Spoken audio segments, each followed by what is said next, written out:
My daughter insisted on a paternity test. I asked her why. She said, "Because I'm good at singing and dancing. I look beautiful. And you're fat and ugly. There's no way you're my real mom. My real mom should be someone like Aunt Chloe." I was furious and dragged her to take the test. When the results came out, she cried. "Impossible. How can I be your biological daughter? I don't want to inherit your awful genes."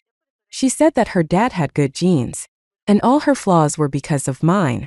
Any problem she had, she blamed on me. When her father cheated on me and demanded I leave the house with nothing, my daughter didn't hesitate to take his side, telling me to get out. I asked her, "Emily, I'm your mother. I've sacrificed so much for you." She cut me off impatiently. "Not this again. What have you sacrificed? You're just a stay-at-home mom who doesn't earn a penny. All you do is ask dad for money and act like doing housework is such a big deal. No one cares about your so-called sacrifices." Tears streamed down my face. I walked out in a daze, and in my despair, I was hit by a car. When I opened my eyes again, I had returned to the day when my daughter was diagnosed with a rare illness. My husband had asked me to quit my job to take care of her. This time, I coldly refused. The story begins. My husband, Jack, stared at me in disbelief. "Anna, do you even understand the situation? Our daughter's illness is very serious. Someone has to stay home to take care of her and take her to regular appointments. My mom can't handle it alone.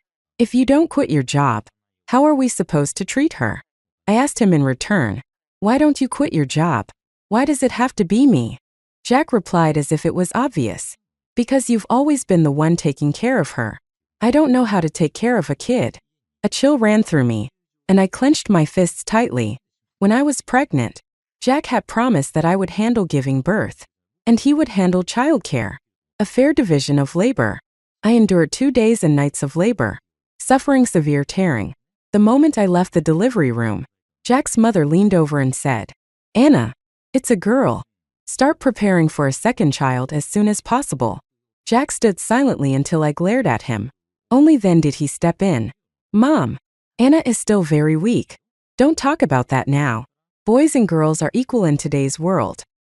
His mother reluctantly stepped back, muttering, "Girls are fine. Girls are fine." But her actions didn't match her words. Jack had claimed he would help me with childcare, but in reality, since the baby was breastfed every 2 hours, I was basically tied to her. Changing diapers, feeding, and everything else was my responsibility. My mother-in-law loudly declared her desire to help, but all she did was criticize. "Oh no, the baby's hungry. Why haven't you fed her? The diapers are piling up. Why haven't you changed them? Look at that rash. How could you let this happen?" Exhausted to the point of collapse, I still had to endure her constant nitpicking. Jack, coming home from work, would hold the baby briefly and then listen to his mother's complaints. When he saw the baby's rash, he acted like it broke his heart. The next day, after criticizing me, Jack went to work as usual. Before leaving, he dumped our child into my arms and disappeared into his study to sleep. How could he possibly claim to be taking care of the child like this? Now, he stood before me, acting righteous and using my supposed inability to care for the child as an excuse to demand I quit my job. Looking at his entitled expression, anger surged within me. "Is the child only mine? She's not yours." I snapped. "You said back then that I would handle giving birth, and you would handle raising and supporting her. So, tell me, what part of that promise have you fulfilled?" Caught off guard, Jack fell silent for a moment before replying. "Anna, let's be reasonable here. It's not that I don't want to help. I just can't take care of her while working. Besides, the baby is breastfed, and as a man, there's only so much I can do." I countered, "She's not breastfeeding anymore, and I still haven't seen you step up." "I have to work," he shot back. "At night, the baby is used to sleeping with you. Even if I tried, she wouldn't want me. Look, I know you feel overwhelmed, but don't forget, I hand over my entire paycheck every month. You're tired from taking care of the baby, but I'm also exhausted from work. Can't we understand each other?" Understand each other? I clenched my fists tightly. "Fine, I'll go to work, and you quit to take care of her. I'm not afraid of hard work." Jack blurted out. That's impossible. Why not? I pressed. Jack frowned, his patience wearing thin. Anna, be reasonable. What kind of man stays at home to take care of a child while his wife goes to work? Besides, I earn more than you. How much could you even make at work? I laughed coldly. Just $1,000 more than me? If it weren't for the time I lost in my career because of childbirth, I'd already be a department manager earning $15,000 a month.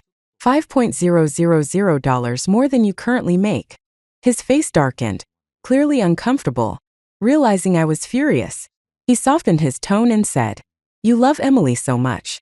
I'm not good at taking care of kids, and I thought you'd willingly quit your job, which is why I suggested it. I stared at him, the face I once found handsome now utterly repulsive. Jack, I said firmly, enunciating each word. I will not quit my job. Emily isn't just my child. What happens to her in the future is your responsibility too. Figure it out yourself. Either you quit, or you leave it to your mom to handle on her own. With that, I grabbed my bag and left the hospital without looking back, not even stopping to check on Emily. Jack called my name behind me, and the sound of our daughter waking up and wailing pierced the air. Anna, Emily's awake. She's crying for you. She's calling for her mom. Hearing her cries only made my steps quicker. Tears streamed down my face as I walked, choking back sobs, never turning around. I could never forget the day my daughter demanded a paternity test, or how she called Jack's mistress her real mom, while the rest of the family kept me in the dark. Nor could I forget Jack's cruel expression during our divorce, or the cutting words he spat. I don't want her inheriting your bad genes. But no matter how much he despised me, I knew I didn't carry the kind of selfish, heartless, and vain genes that he so proudly embodied.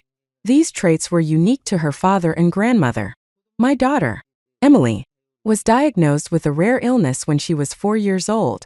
She had a metabolic disorder that made it difficult for her body to process sugars from food, leading to a series of health complications. Without intervention, her condition could worsen, damaging her nervous system, limiting her physical mobility, and eventually leaving her with intellectual disabilities and an inability to care for herself. I was the first to notice something was wrong. Emily started having diarrhea and vomiting after eating, and her symptoms grew increasingly severe. She often ran fevers, and I noticed red streaks in the whites of her eyes. However, my mother-in-law and Jack dismissed it as a common cold or fever and didn't take it seriously. Even the small clinic we visited at first misdiagnosed it as a viral infection, prescribing some medicine to try. When we got home, they scolded me for overreacting, but I couldn't shake the feeling that something was seriously wrong. So I took Emily to a well-known children's hospital for a proper examination. The results were heartbreaking. Emily's genetic mutation had caused her metabolic disorder. Why did this mutation happen? Was it inherited? Or did I cause it by eating spicy or sweet foods during my pregnancy? I asked the doctor, holding Emily tightly, my heart heavy with guilt. Ever since Emily was born frail and often sick, my mother-in-law had blamed me, claiming I didn't take care of myself properly during pregnancy. She said my diet of spicy and sweet foods was the reason for Emily's weakness. Later, whenever Emily had a fever or diarrhea, she would point her finger at me, saying I had indulged recklessly during pregnancy. She even brought up my choices during the postpartum recovery period. She criticized me for not putting a hat on Emily during the hot summer months, despite the doctor's reassurances that it wasn't necessary. It was over 30 degrees Celsius, and my mother-in-law refused to turn on the air conditioning, insisting Emily wear long sleeves and a hat. When I firmly refused, keeping Emily comfortable and turning on the air conditioning, it infuriated her. Every time Emily spit up or got sick, she would yell, "See? She caught a chill because you didn't listen to me." Happy now. Her constant accusations wore me down. And even though I had been confident I wasn't doing anything wrong, I started doubting myself. The doctor must have noticed my distress. He said, "You're a college graduate. How can you think this way? Do you understand what genetic mutation means? It's a change at the genetic level. Eating spicy or sweet foods during pregnancy cannot cause a genetic mutation. If it could, everyone in the world would have mutated genes by now. The causes of genetic mutations are complex, and sometimes it's just a matter of luck. To confirm whether it's inherited, we'll need to test both your and your husband's genes to see if either of you carries a mutation that could have caused this.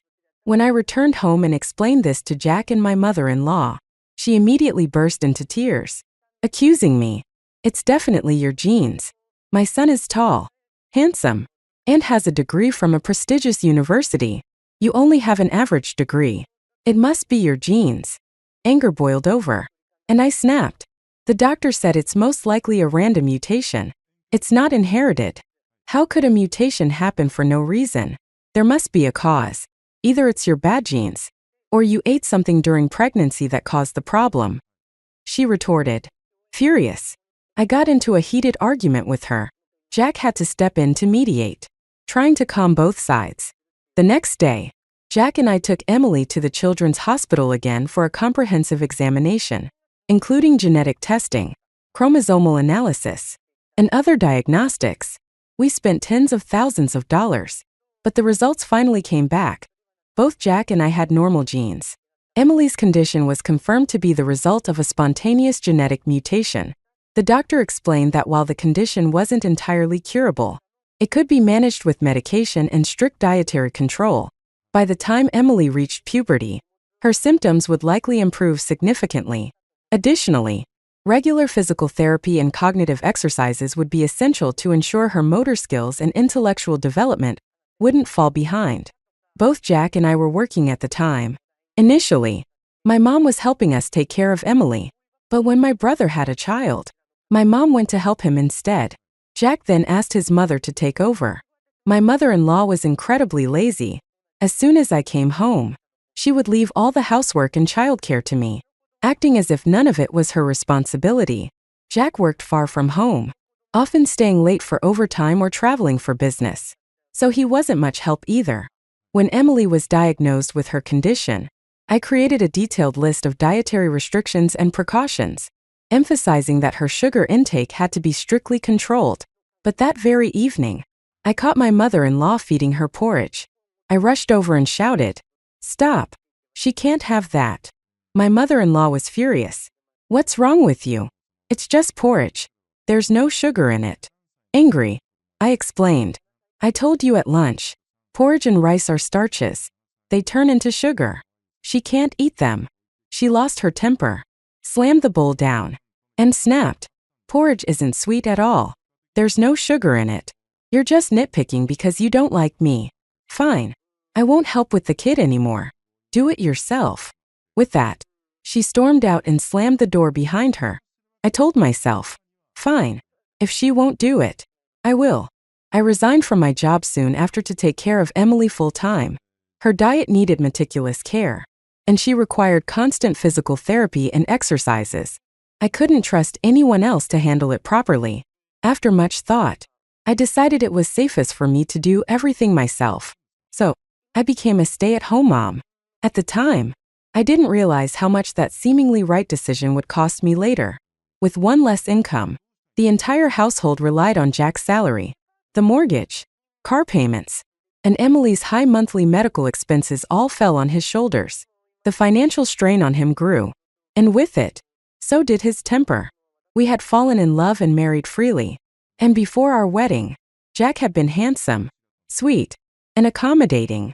We were genuinely happy together. But after the wedding, during my pregnancy, his mother's involvement began to chip away at our relationship. Once I became a stay-at-home mom and Jack became the sole breadwinner, the pressure on him became unbearable. We started arguing frequently, often over trivial matters. But the core issue was always money. As the saying goes, when poverty knocks, even the strongest love suffers. I did everything I could to ease our financial burden. Apart from rehabilitating Emily and helping her with her physical and cognitive development, so she wouldn't fall behind her peers, I cut back on everything. I stopped buying clothes, started cutting my own hair, gave up all my hobbies, and cooked the cheapest meals for myself while preparing special, separate meals for Emily. I stretched every penny to its absolute limit. All my efforts paid off. By the time Emily started elementary school, she was doing just as well as any other child her age. The doctors confirmed that her development in all areas was healthy and normal. But as Emily grew older, another problem began to emerge. She became more self-conscious and vain, wanting to fit in with her social circle. She started asking for snacks and treats, things that were forbidden for her condition. After my mother-in-law left, she found life in her rural hometown too dull and began frequently showing up at our house under the guise of wanting to see her granddaughter. Jack had given her a spare key, so she came and went as she pleased, often without any warning. Once she arrived, she wouldn't leave. Her unannounced visits were bad enough, but they came with their own set of problems. As soon as my mother-in-law walked through the door, she started criticizing everything. The floor is so dirty. When was the last time you mopped? Why haven't you thrown out the leftovers in the fridge? The child's clothes are filthy. Why haven't you changed them? It was as if, now that I didn't have a job, I was obligated to keep the house spotless, take perfect care of Emily, and cater to the entire family. I had thought about divorce many times, but I couldn't bear to leave my daughter. Back then, I never considered the possibility of leaving without her. A mother's heart is soft. I feared that if I left her in a family that favored boys over girls, they wouldn't take proper care of her or continue her treatment. Her whole life could be ruined. But taking Emily with me wasn't realistic either. How could I work and care for her alone? My mother-in-law stayed under the pretense of helping, but she often talked badly about me to Emily. I caught her doing it twice, and each time, it led to a huge argument, leaving the house in complete chaos. Sometimes, my mother-in-law would buy snacks for Emily, which infuriated me. I would throw them out, refusing to let Emily eat any of it. But to Emily, this made me seem unreasonable and controlling. Many people say that children's bad behavior is always the parent's fault. But unless you've been in that situation, you don't understand how helpless a parent can feel, especially a mother who is in a vulnerable position and fighting alone. Emily didn't listen to me. Her father and grandmother gave her money, bought her treats, and spoiled her, while I was constantly telling her what she couldn't do or eat. Over time, her heart turned against me. To her, her dad and grandma were the good guys, and I was the villain. When it came to matters of health, I had no choice but to yell to make her comply. She thought I was trying to control her and making a big deal out of nothing. While I admit there were times I overreacted, most of what I did was for her own good. Unfortunately, my well-intentioned actions only made her resent me more. She even blamed me for her illness. I wouldn't be sick if you hadn't stuffed your face with spicy and sweet foods when you were pregnant. And when I was a baby, you let me catch a cold by exposing me to the wind during your recovery. It's all your fault, she shouted.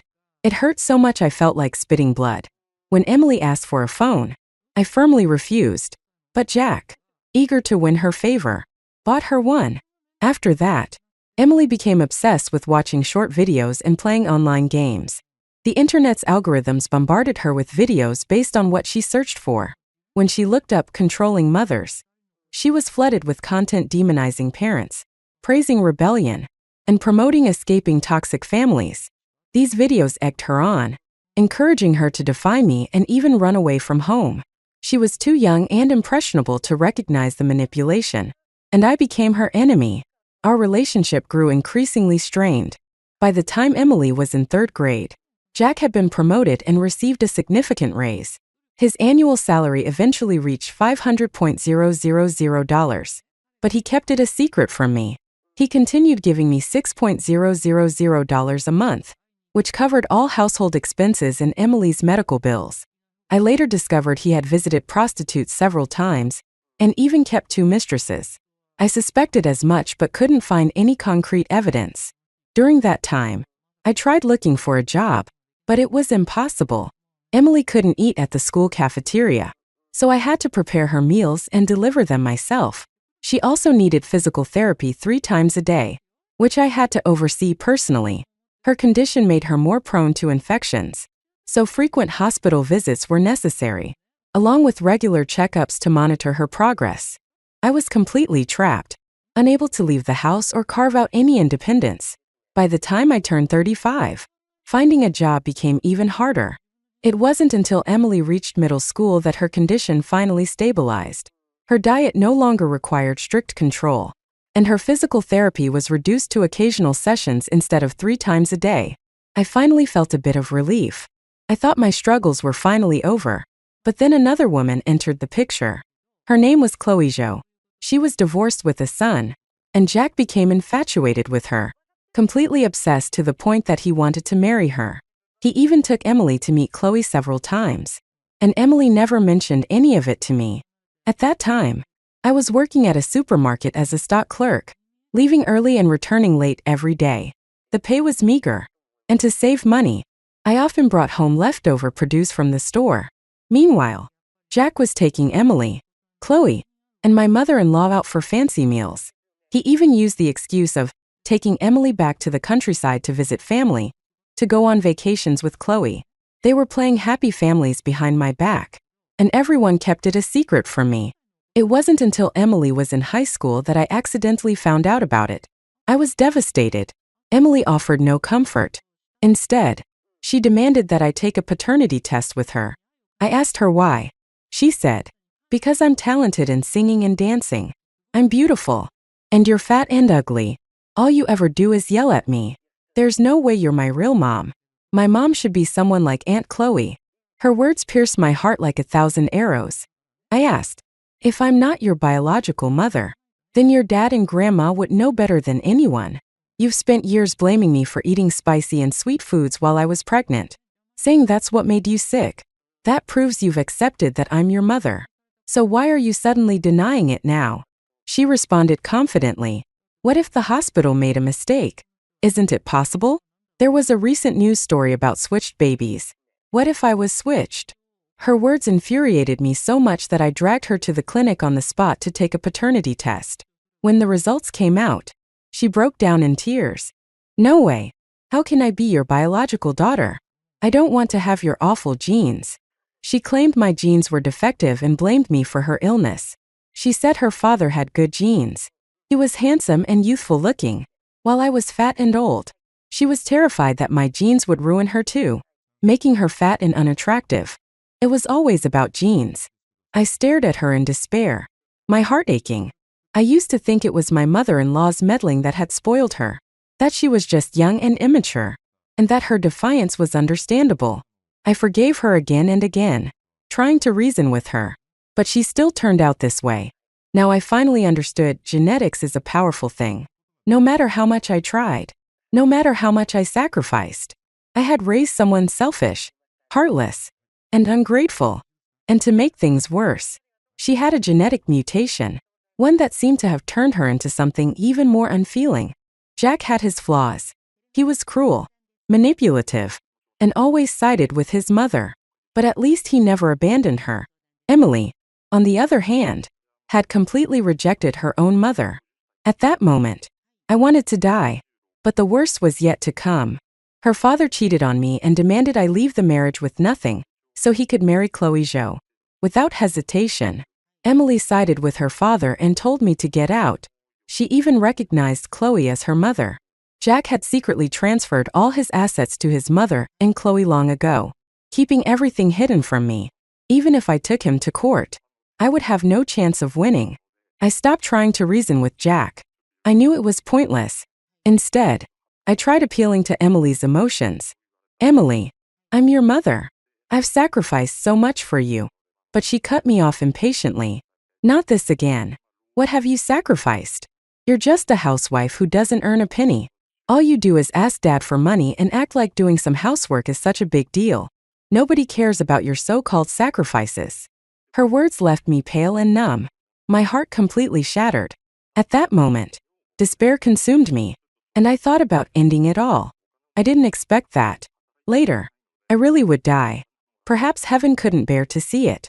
So I was given another chance. I came back to life, but my mind was a mess on the way home. Suddenly, I realized I had been reborn. Everything felt familiar yet strange. I wiped away my tears, deciding to get a divorce this time, and I was determined not to fight for custody. Who would want a selfish, ungrateful child with such terrible genes? As I entered the neighborhood, I was lost in thought and walked toward Building 3 without paying much attention. As I passed the central garden, I heard a familiar voice crying loudly, "This is my punishment." I told her not to eat spicy food or drink milk tea, but she wouldn't listen. I told her to make the baby wear a hat during postpartum recovery, but she refused. And now look. Her child is gravely ill. All because of her. I approached and saw my mother-in-law crying dramatically in front of a group of neighbors, recounting the story as if I were the sole cause of Emily's illness. Her performance was so convincing it seemed as if she truly believed her words. "What are you doing?" I asked sharply. She wiped her tears, turned around, and shouted at me. "I'm talking about you. You made the child sick. Do you know how much it'll cost to treat her illness?" Jack had already called her to tell her about the diagnosis. Unable to accept the truth of Emily's genetic mutation, she had come to the neighborhood to vent her frustration, blaming everything on me. "You're saying the illness is my fault?" I snapped. "Whose fault could it be if not yours?" she retorted with a voice dripping with accusation. Once again, she pulled out the same tired argument. Eating spicy food and drinking milk tea during pregnancy caused the illness. My anger boiled over. Plenty of people eat spicy food without issue. Are you saying I ate it? And that's what caused it? And I only drank milk tea twice.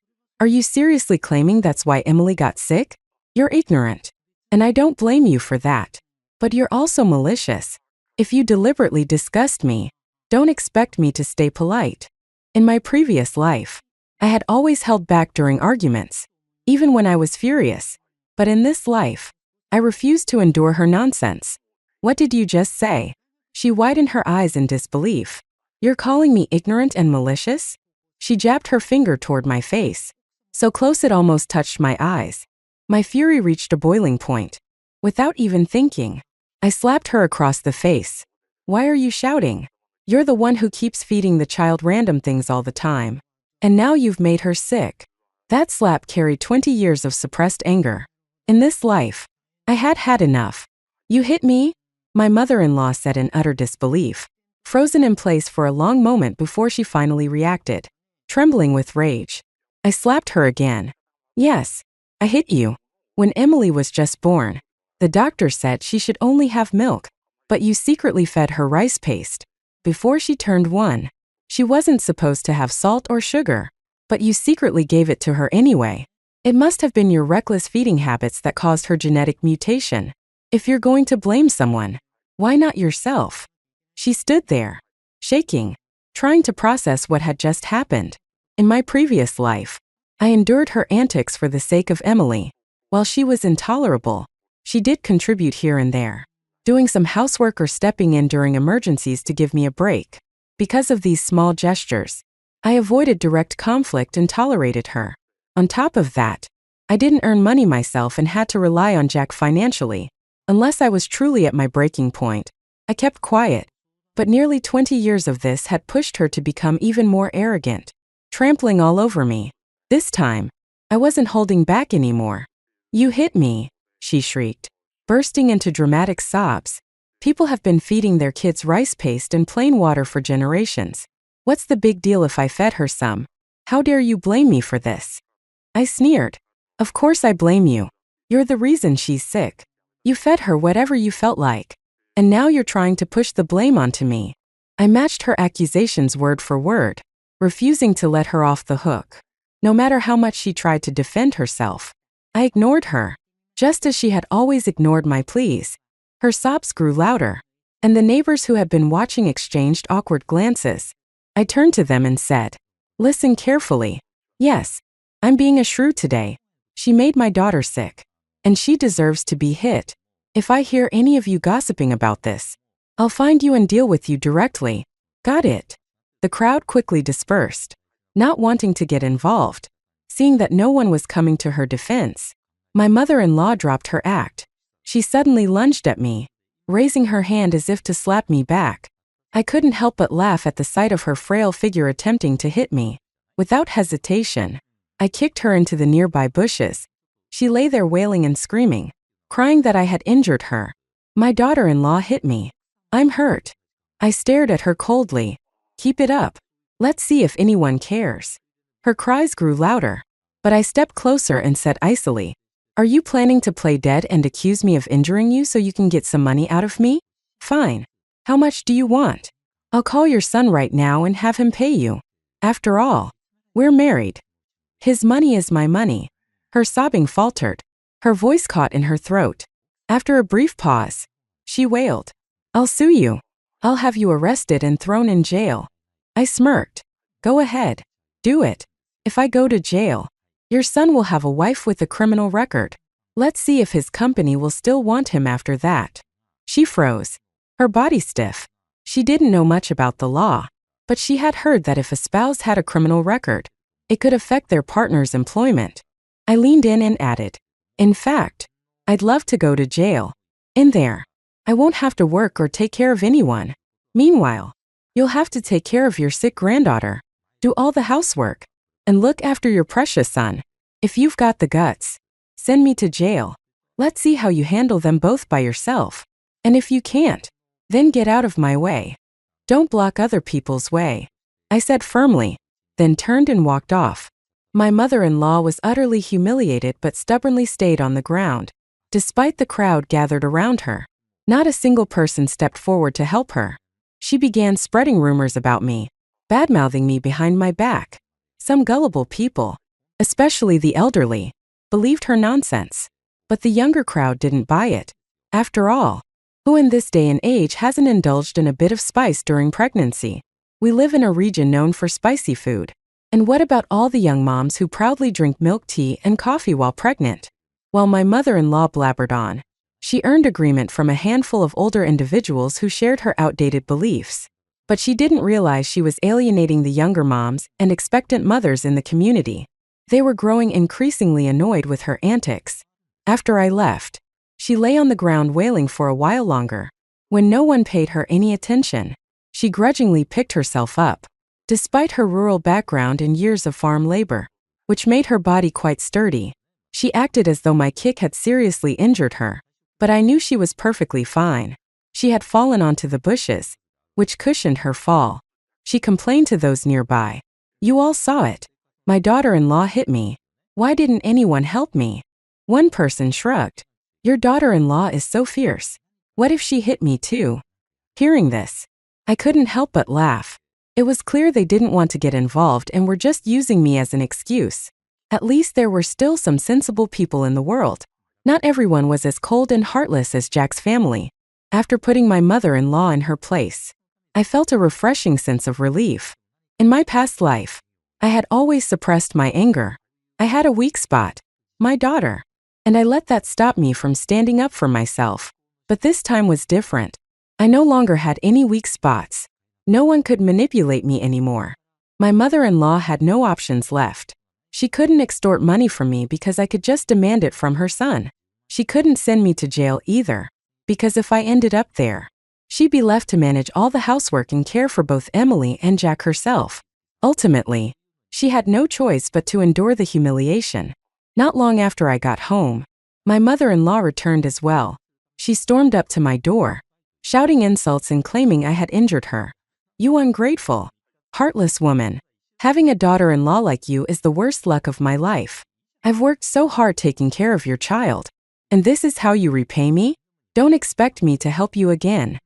I flung open the door and snapped back. "You always say you're helping me take care of the child. But let me ask you, since when is Emily only my child? Your son promised he'd help raise her. But what has he actually done? We both work. We both contribute financially. I come home after work, take care of the house, and tend to Emily, staying up all night to comfort her. What has your son done besides throw some money around? You're not helping me. You're helping your son. Now get out of my sight." With that, I slammed the door shut. Her cries and wails echoed outside, but I ignored her completely.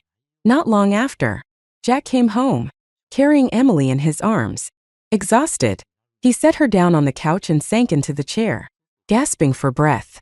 The moment my mother-in-law saw him, she ran over and launched into her act again, tears streaming as she wailed. "Your wife hit me. You have to hit her back, or she'll turn this house upside down." She grabbed his arm, refusing to let go, determined to escalate the situation.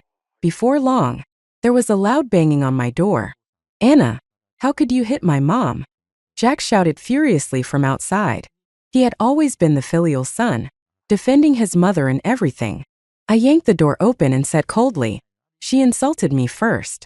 She's been running around telling everyone that I made Emily sick because I ate spicy food and sweets during my pregnancy. Once, twice, 3 times. I've had enough of her nonsense. Jack snapped. No matter what, you shouldn't have laid a hand on her. She's your elder. I sneered. And being an elder makes her untouchable? Does being an elder mean she can act unreasonable? If she had any sense of decency, she wouldn't have been slapped. I stood my ground, and Jack and I started shouting at each other. On the couch, Emily stirred, blinking her eyes open. Dad? Grandma? She murmured groggily. Why do you look so young? Her words caught me off guard. Emily sat up, looking around in confusion. This is the old house. Didn't we move to the new one? Realization struck me like lightning. Emily had been reborn too. In my previous life, after Jack started earning more, he secretly bought a large house and registered it under Chloe's name. Chloe and her son often entertained Emily and my mother-in-law there. When Jack and I were in the middle of our divorce, they all moved into the big house together, leaving me alone in the old one. There was no way 4-year-old Emily could have known about that unless she had also been reborn. Good. This time, she could experience the consequences of her choices. At 4 years old, her rare illness had just been diagnosed. Without my care, she could see for herself what hell felt like. As for Jack, he always looked down on me for not earning money and thought he was so capable. Let's see how well he managed his career while dragging a sick child along with him. Seeing me standing there, defiant and unrepentant, my mother-in-law cried, "Where's the justice? Is there no justice left in this world?" Jack hadn't expected me to refuse to apologize and, in his frustration, shouted, "Fine. Divorce." I shrugged indifferently. Perfect. Let's get divorced. Anyone who doesn't agree is a coward. Emily immediately ran to Jack, clinging to his leg. Dad, if you get divorced, I'll go with you. My mother-in-law shoved her aside, snapping, "Who would want a sickly child like you? Your illness is all your mother's fault. Go with her. Don't think you can cling to us." Emily fell to the floor, staring in shock. She had never imagined her grandmother would reject her. I looked at her calmly and asked, "Emily, if your dad and I get divorced, who will you choose to stay with?" She snapped out of her daze and glared at me. "Of course. I'll go with Dad. Who'd want to stay with a controlling freak like you?" Good. I wasn't surprised. In my previous life, she didn't choose me either.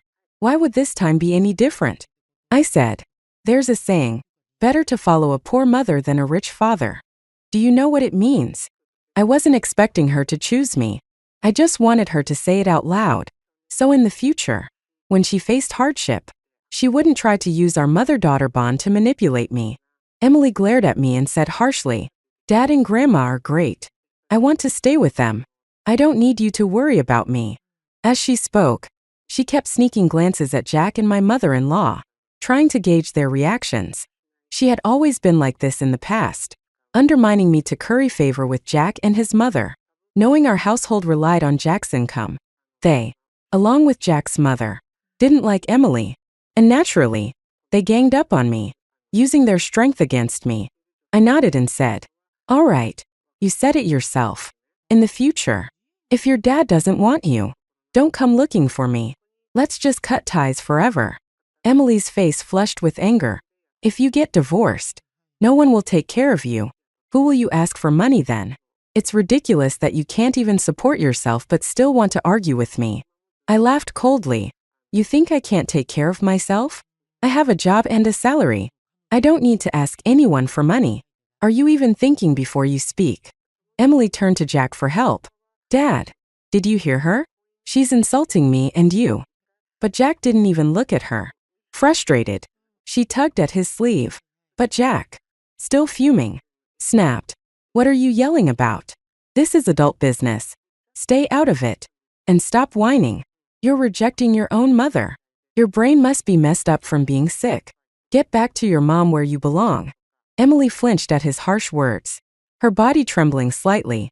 She hesitated before finally stepping away. Her pride hurt. I said calmly, "Oh no, Jack. She's made her choice. She wants to stay with you. Don't throw her back at me later." Jack glared at Emily, his face contorted with frustration. What do you want with me? Huh? His outburst startled Emily, and she instinctively stepped back. In my previous life, Emily spent the most time with me.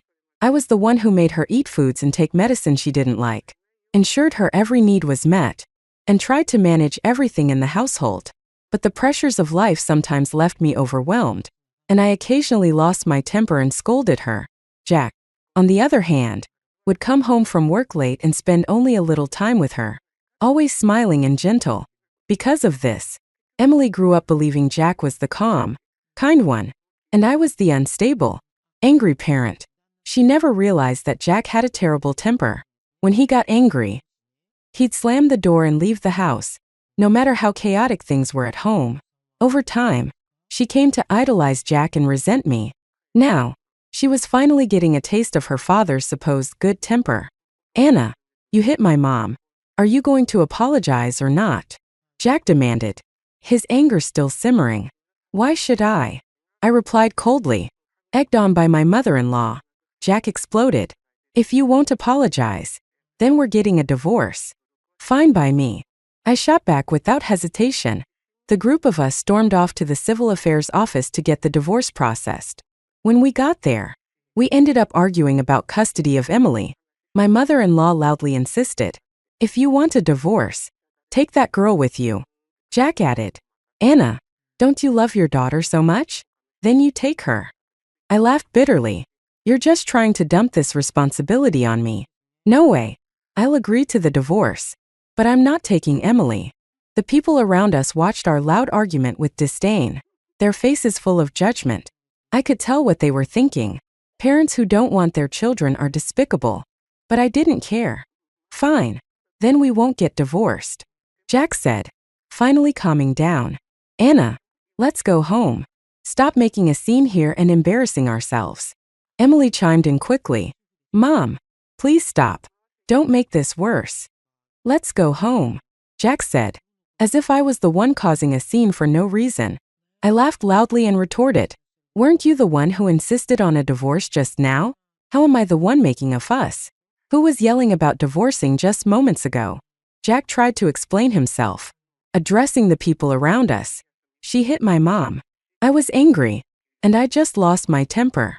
Without hesitation, I walked over and slapped my mother-in-law across the face, leaving her stunned and speechless. Before anyone could react, I slapped Jack as well. I didn't just hit your mom, I'll hit you too. You worthless jerk. I said. Jack, holding his face, shook with rage. Everyone, look at this. Look at this crazy woman. I slapped him again, this time on the other cheek. That's right. I am a crazy woman. My mother-in-law, unable to hold back, lunged at me, trying to hit me, but I grabbed her hair and unleashed years of pent-up anger, hitting her relentlessly. This is for all the lies you've spread about me, for all the nasty rumors you've told. Thinking about all the stupid things you did during my recovery period makes me want to beat you to death. Enough. Let's just get divorced. Jack shouted furiously. I replied coldly, fine by me. Let's get it done. Emily already said she wants to stay with you. She made her choice. Emily backed away to Jack's side and cried out, I want Dad. Mom is so mean to me. I don't want to be with her. I shrugged and said, see? She's made it clear. Jack hesitated, panic flickering across his face. He wanted the divorce, but he didn't want to take responsibility for a sick child. Finally, he snapped, if you don't take the kid, then forget about the divorce. My mother-in-law jumped in, screaming insults at me, throwing out every curse and slur she could think of. Their hideous behavior was on full display, shocking the onlookers. The people around us who had initially assumed I was the unreasonable one now saw the truth. There was more to the story than they had thought.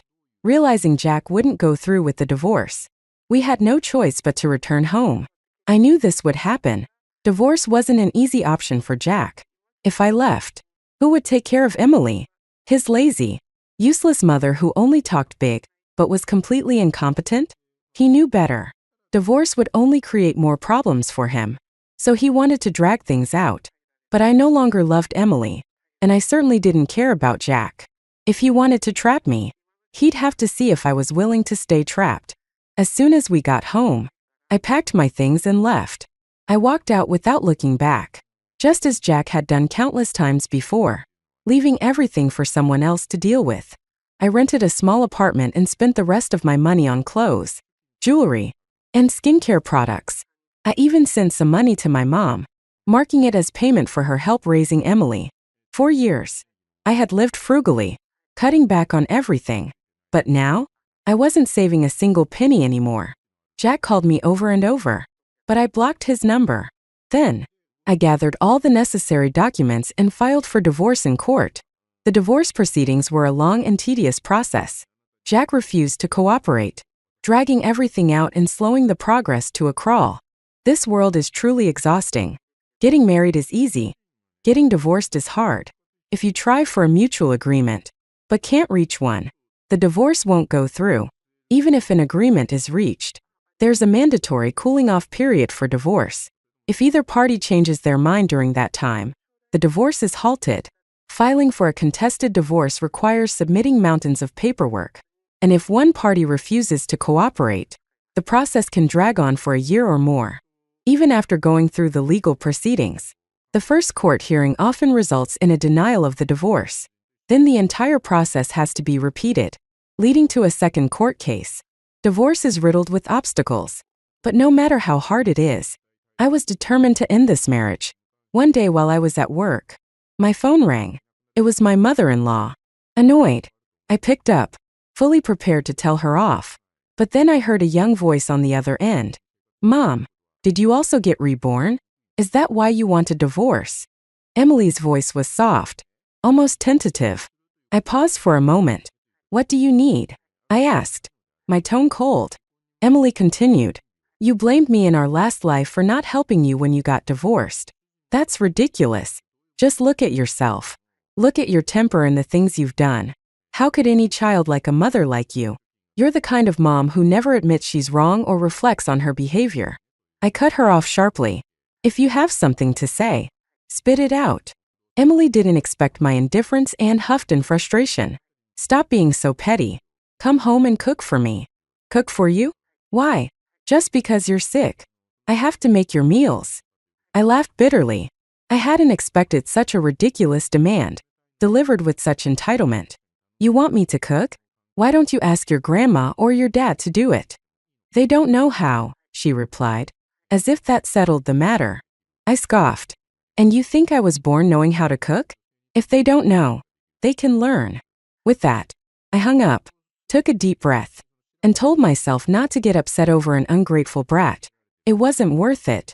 That weekend, I made a trip back to my hometown. I asked my mom to open a new bank account under her name and set up all the financial access and passwords myself. Once everything was ready, I took the card back with me. "Anna, why are you using my bank account?" my mom asked curiously. "It's for work," I replied vaguely. "Don't worry, I won't misuse it. I plan to transfer all the money I had into this account." My mom loved me and wouldn't spend the money recklessly, but she was easily influenced by my dad and brother. They had no sense of financial responsibility, and any money left in the house would eventually be wasted.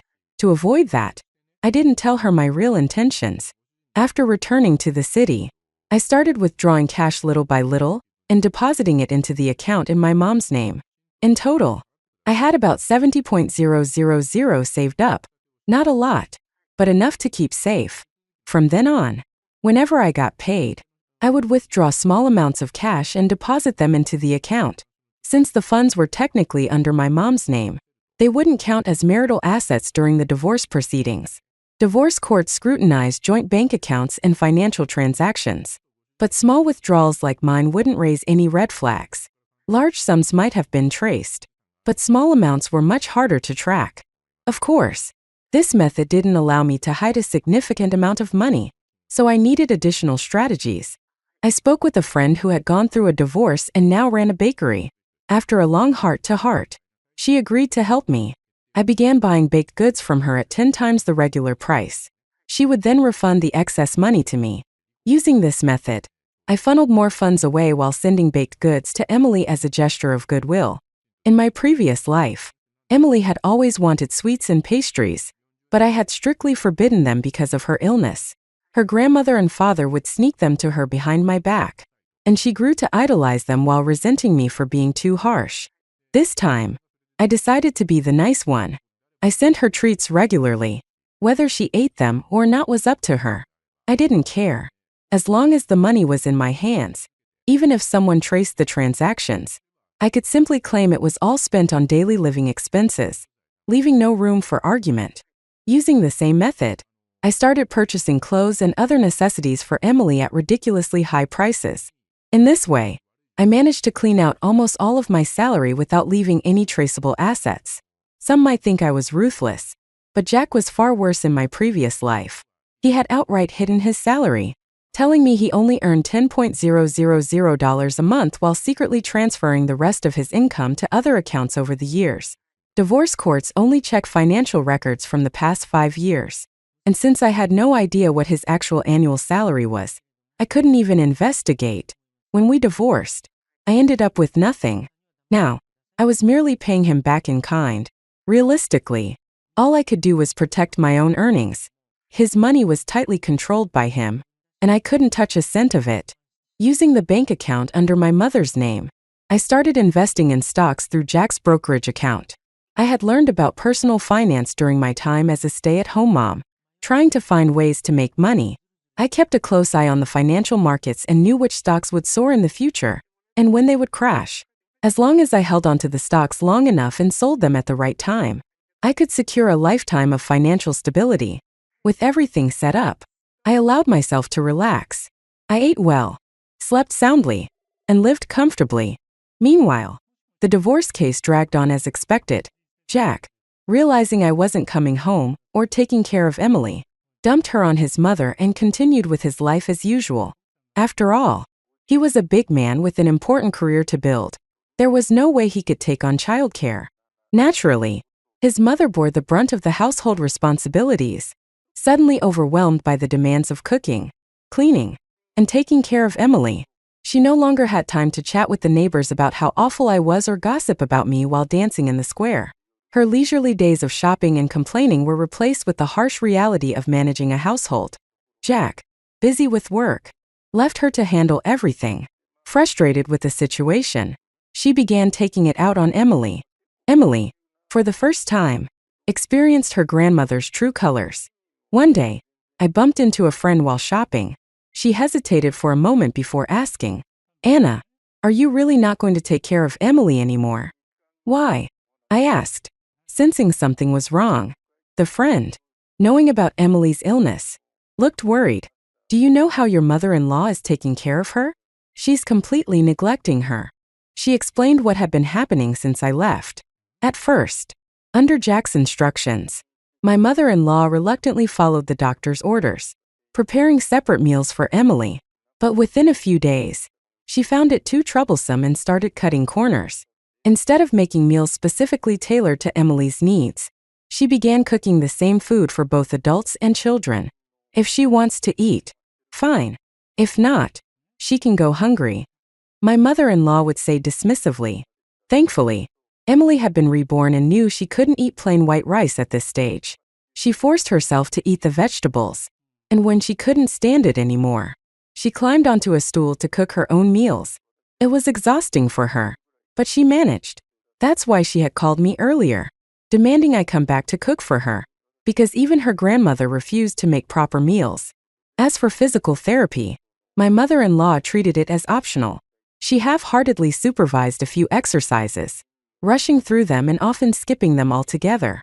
Emily, who had always hated exercise, was secretly relieved that no one was forcing her to do it anymore. Hearing all this, I couldn't help but laugh bitterly. Let her enjoy her freedom. Then, I thought, Jack's mother refused to make separate meals for Emily. After cooking 2 meals for herself, Emily grew tired of the effort. She didn't think her condition was that serious, believing I had always overreacted. Eventually, she decided to eat whatever her grandmother served. Emily knew she wasn't supposed to have sugar, but without anyone watching her, she couldn't control her cravings. In the past, I had kept her diet strictly monitored. Now, with no one enforcing the rules, she started sneaking sweets. One day, I saw Emily eating a piece of cake in the neighborhood. A friend who was with me remarked, "That's not okay. Cake has so much sugar." I shrugged and replied with a faint smile, "Her dad and grandma don't care. So why should I?"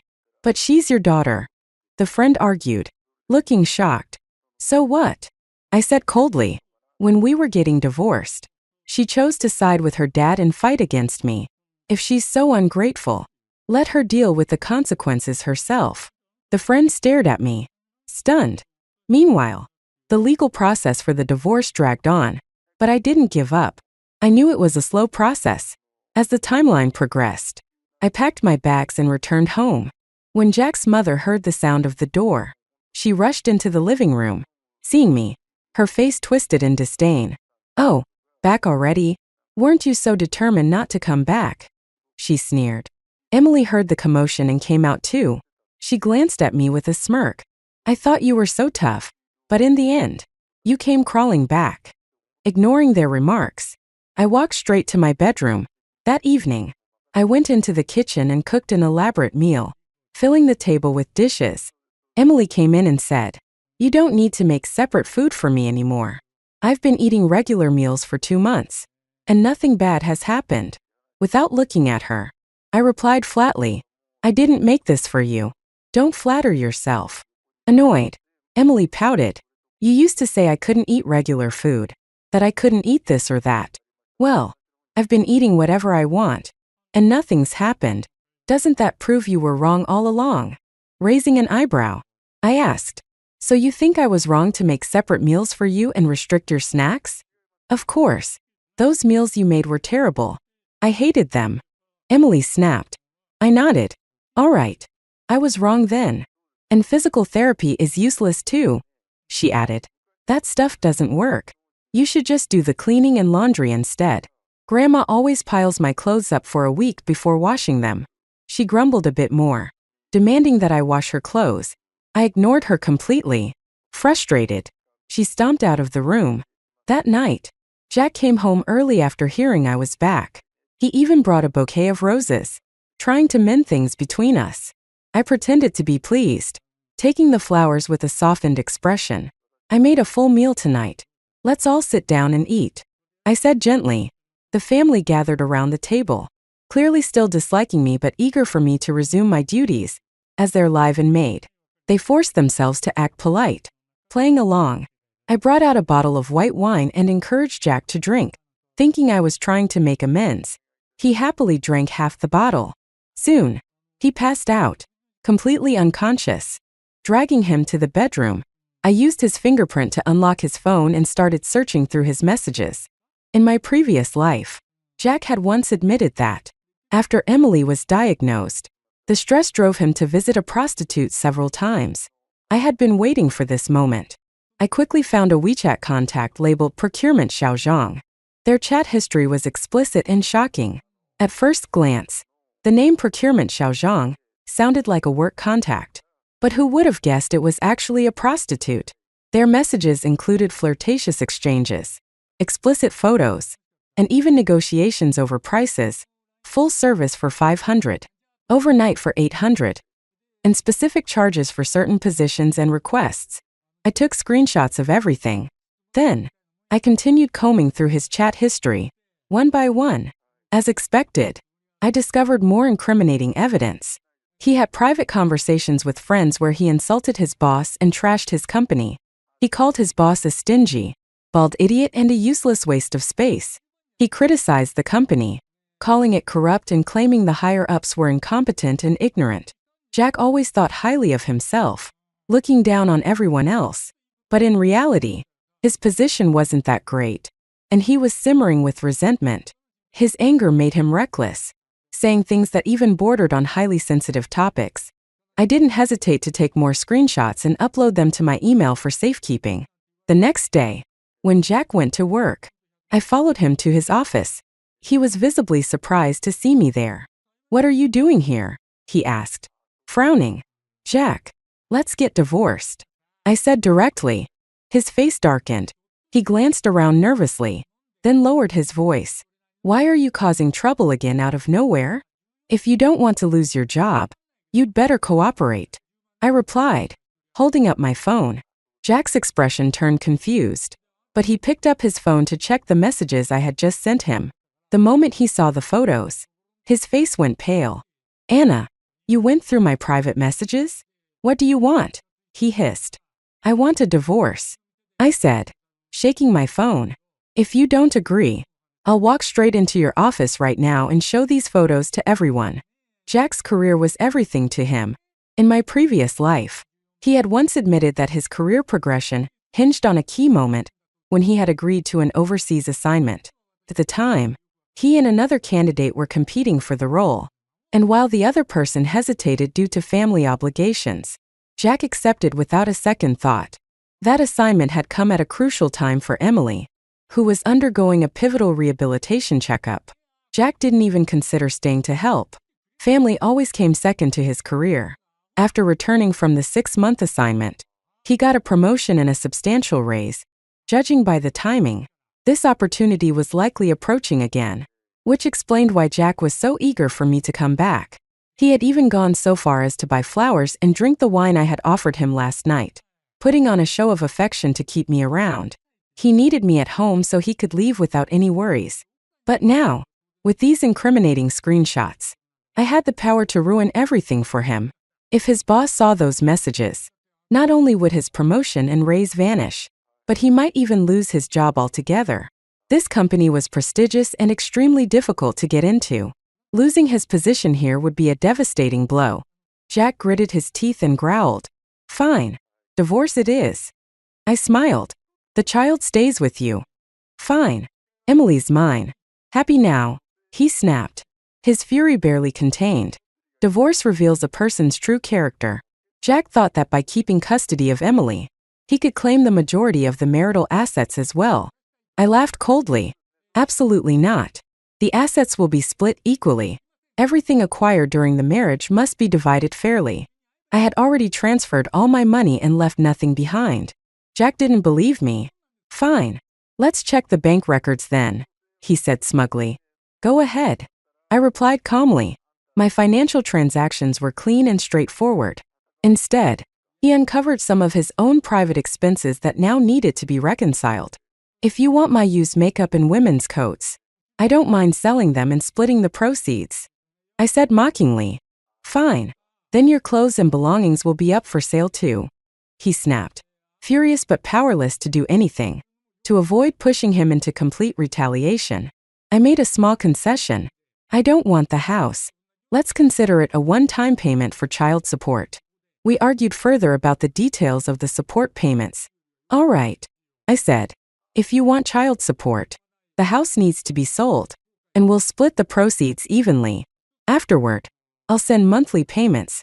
Whether or not I actually send them remains to be seen. Jack immediately began calculating in his head. The house's current value was high, and selling it in a hurry would be a loss. He also knew that collecting child support after a divorce wasn't always guaranteed. In the end, seeing that I wasn't trying to take advantage of him, he reluctantly signed the papers. I silently celebrated, knowing the housing market would crash next year. That house would soon lose significant value.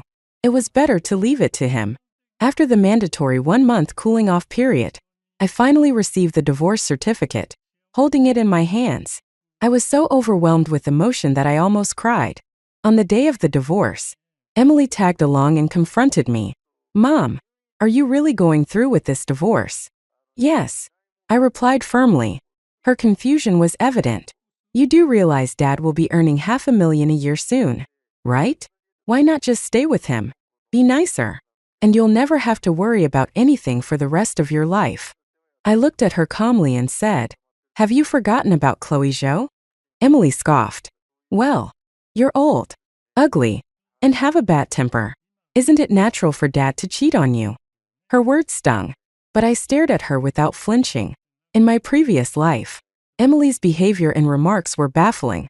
Now I understood. Perhaps her condition had affected her brain, making her more foolish and insensitive. I nodded. Fair enough. I hope you won't come crying to me in the future. Emily snorted. You're so stubborn. You never admit your mistakes. Do you? Let me tell you. I don't need your food. I don't need to do your stupid exercises. and I'll be just fine. All those fights at home back then. All the stress. It was because of you. Can't you see that? If you had realized your faults, I wouldn't have argued with you. Grandma wouldn't have argued with you. And Dad wouldn't have cheated. I gave her a sarcastic thumbs up and walked away. She truly believed all the discipline I had imposed in my previous life was unnecessary. In the 2 months prior, she had indulged in snacks and rice without any apparent issues. Now, after the divorce, she fully let herself go. She ate whatever her grandmother cooked and snacked freely without restrictions. Like many diabetics, she knew consuming sugar could cause problems. But since there were no immediate repercussions, she fell into the trap of wishful thinking. 2 weeks later, one day, suddenly, Emily experienced paralysis on one side of her body, and her vision became blurry. She begged her grandmother to take her to the hospital, but her grandmother, unwilling to spend the money, scolded her for making a fuss and refused to go. It wasn't until Jack came home that Emily was finally taken to the hospital. After an examination, the doctors revealed that her blood sugar levels were dangerously high, to the point of causing nerve damage. Emily was admitted to the hospital. At the same time, Jack was preparing for a 6-month business trip. However, his mother refused to take on the responsibility of caring for Emily during that time. You're planning to leave your sick child with me for 6 months? How could you even think of that? She's your daughter, not mine. His mother shouted. Lazy and selfish. She had no intention of taking care of a chronically ill child. Jack, pressured by her tantrums, had no choice but to cancel the trip. The opportunity didn't wait for him.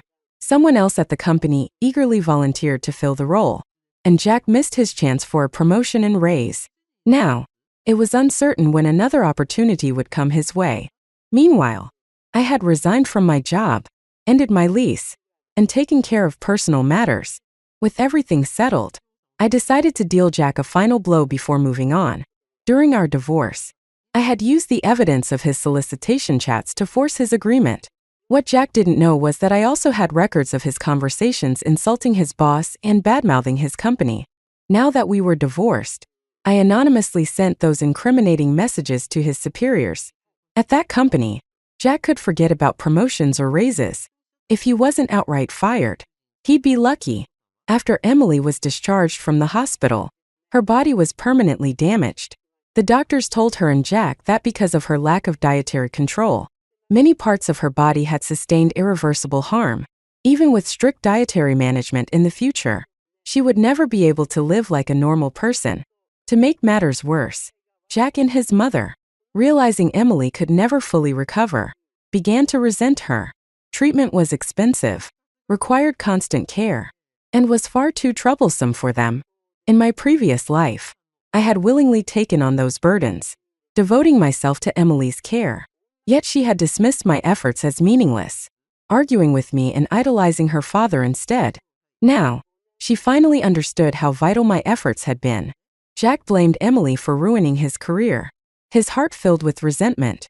His mother saw Emily as a useless burden, unable to carry on the family name, hindering Jack's potential remarriage, and now draining money due to her illness. To her, Emily's death would have been preferable. It didn't take long for them to give up entirely. They stopped her treatments, ended her rehabilitation, and left her to fend for herself. But Emily wasn't a child anymore, and she didn't want to die. Despite her frail body, she forced herself to cook her own meals and do her own rehabilitation exercises. She finally understood that my strictness in the past had been for her own good.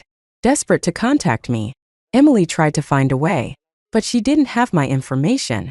I had resigned and moved to another city to start a new life. Years later, during the Lunar New Year, I returned to my hometown. As I walked toward the village entrance, a thin figure suddenly rushed toward me and blocked my path. The person stared at me for a long moment before tentatively calling out, "Mom!" It took me a moment to recognize her, and when I did, a wave of complicated emotions surged through me. "Emily," I said softly. She looked at me, her eyes wide with shock. "Mom, you're so beautiful."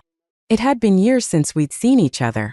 I was dressed in a clean, elegant camel coat, my hair neatly styled, my figure well maintained, and my face youthful, thanks to aesthetic treatments. I had put on some light makeup, Emily, on the other hand, looked frail and gaunt, her dry skin making her appear far older than her years.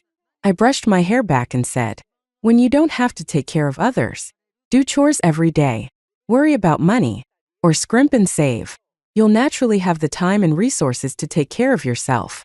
That's why I look like this, just like how your dad used to look in my past life." Emily remained silent, her expression tense. "What brings you here?" I asked. She suddenly fell to her knees, tears streaming down her face. "I was wrong. Mom, I want to be with you." I looked at her coolly. "Didn't you choose to stay with your dad?" She sobbed harder. "He doesn't care about me at all. He hits me and yells at me constantly. 2 years ago, he lost his job. He's too proud to take a lower paying one, so he blames me for ruining his career. He beats me every day. I can't take it anymore. If this goes on, I'll die." After I left, Jack was discreetly forced out of his job, unemployed and stuck at home. Tensions with his mother escalated until she stormed out and returned to her hometown, leaving him to deal with everything. Despite his reluctance to spend money on Emily, he couldn't let her starve. Otherwise, he'd risk going to jail. But every task he had to do was accompanied by anger and verbal abuse, which eventually escalated to physical violence. He resented Emily for holding him back and blamed her for his ruined career, turning her life into a nightmare. Emily had been trying to find me ever since, hoping to escape from him. I said calmly, "Emily, I wish I could forgive you, but in both lives, you chose your dad. You've never cared about me at all.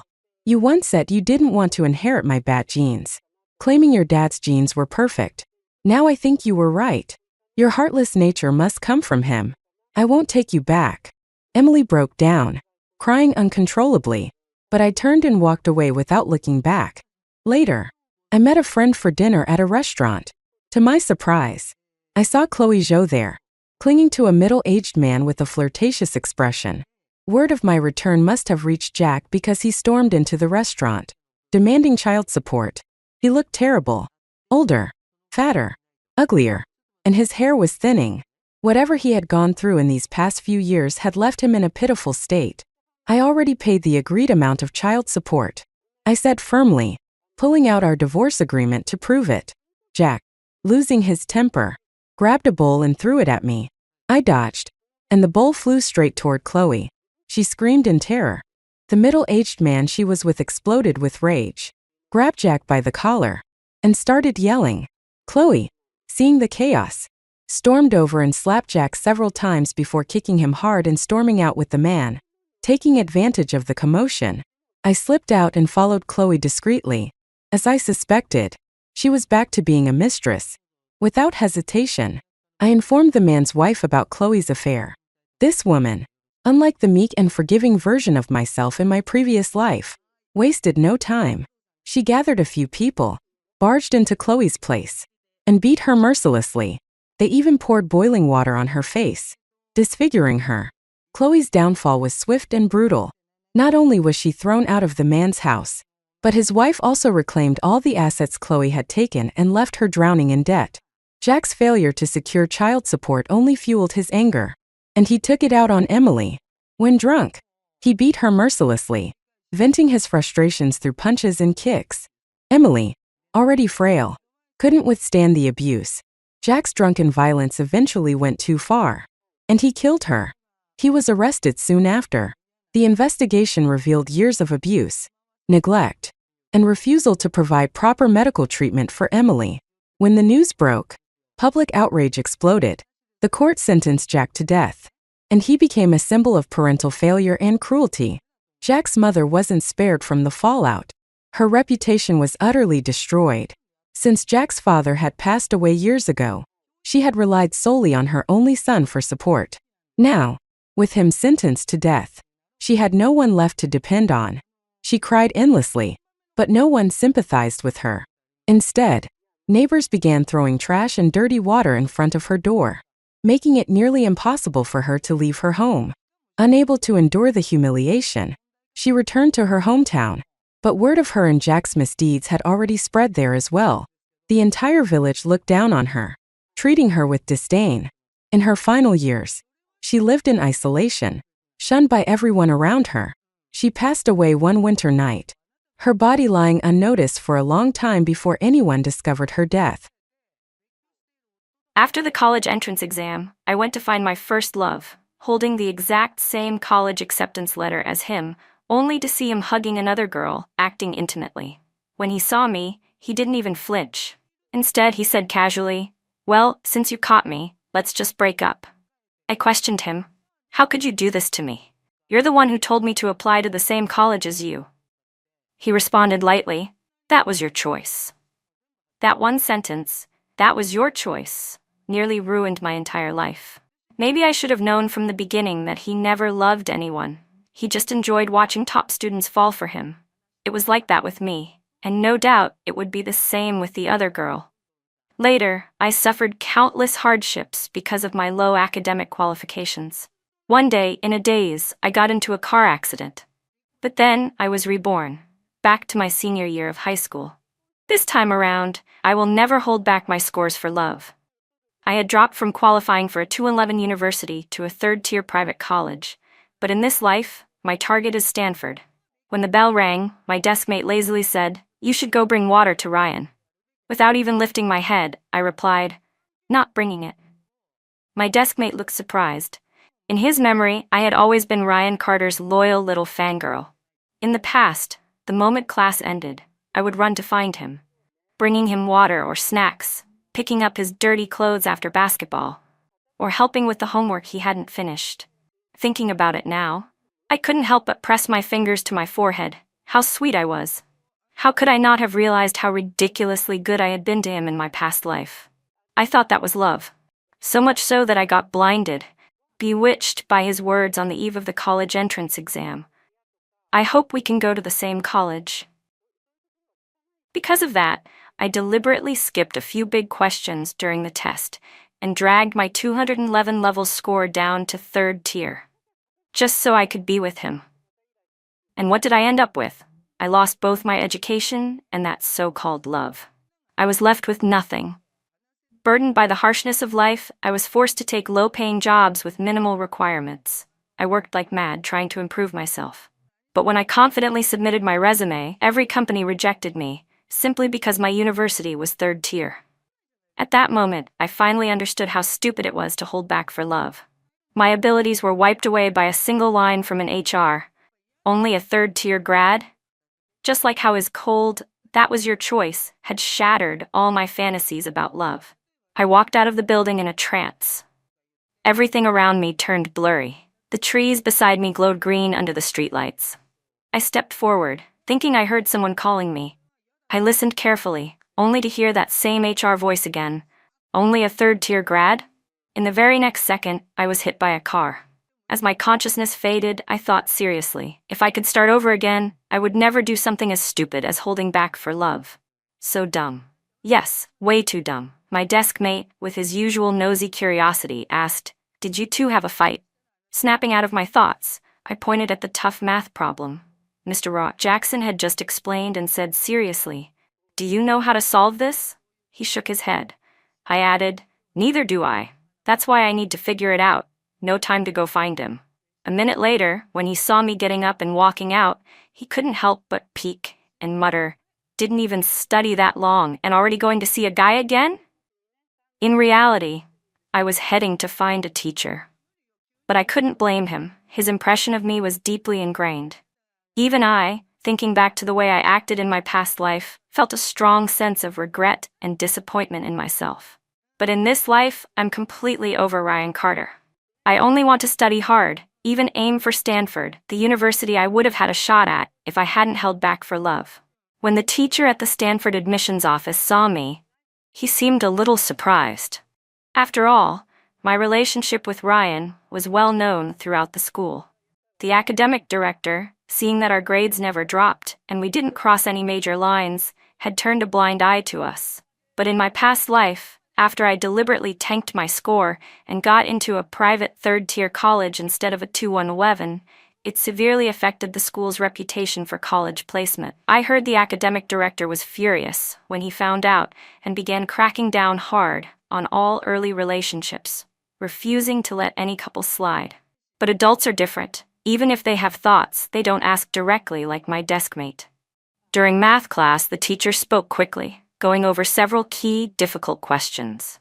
Even with the memories of my past life, I still felt lost.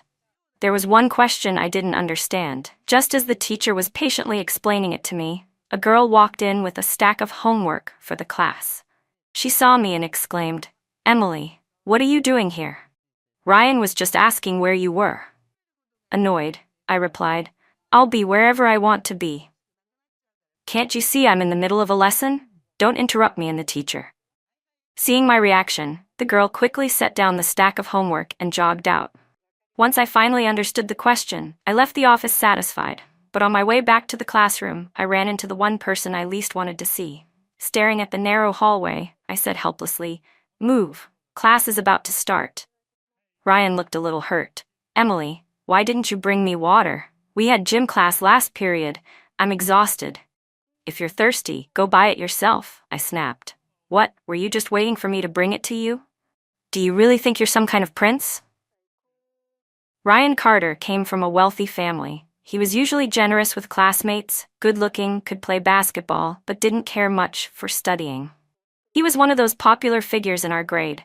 A few guys liked hanging around him and always called him Young Master Ryan. Eventually, everyone started calling him that, and he seemed to enjoy it. But when it came to me, his girlfriend, he was downright stingy, stingy to the extreme. Whether it was food, water, or tutoring, Ryan never spent a single penny on me.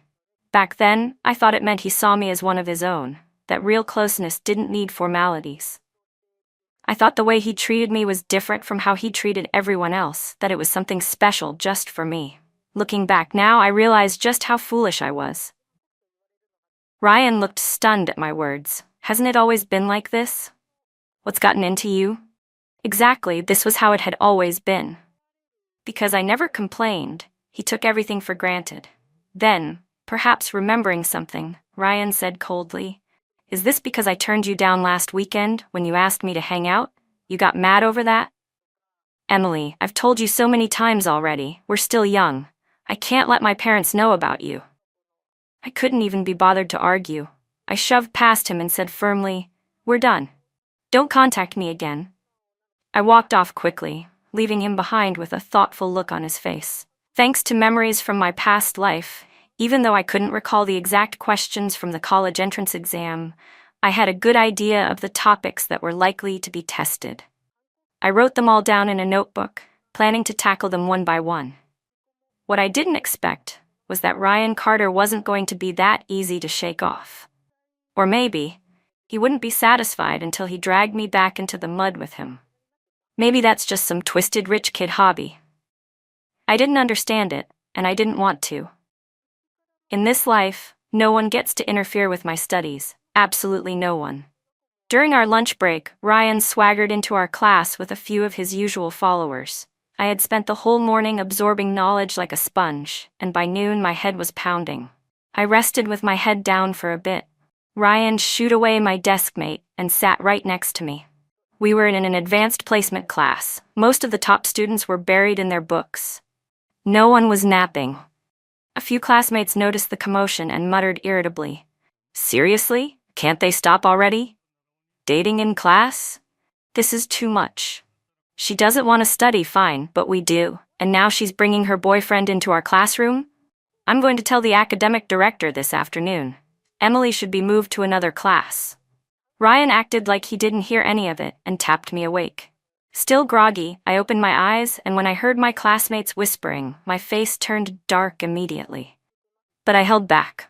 I didn't want to cause a scene. Instead, I got up and started walking outside. As I passed Ryan, I said in a low voice, "Come out." He followed me.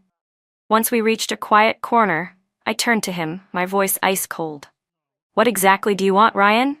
He still had that smug, laid-back look. He motioned for his buddies to hand me a few notebooks, saying, as if it were completely normal, "The teacher assigned some new homework. I don't want to do it, so I brought it for you." I slapped the homework out of his hand. Papers scattered to the floor. "Seriously," I said, my tone sharp. "There's so many of you, and none of you can fill out 3 lousy assignments? Why are you coming to me?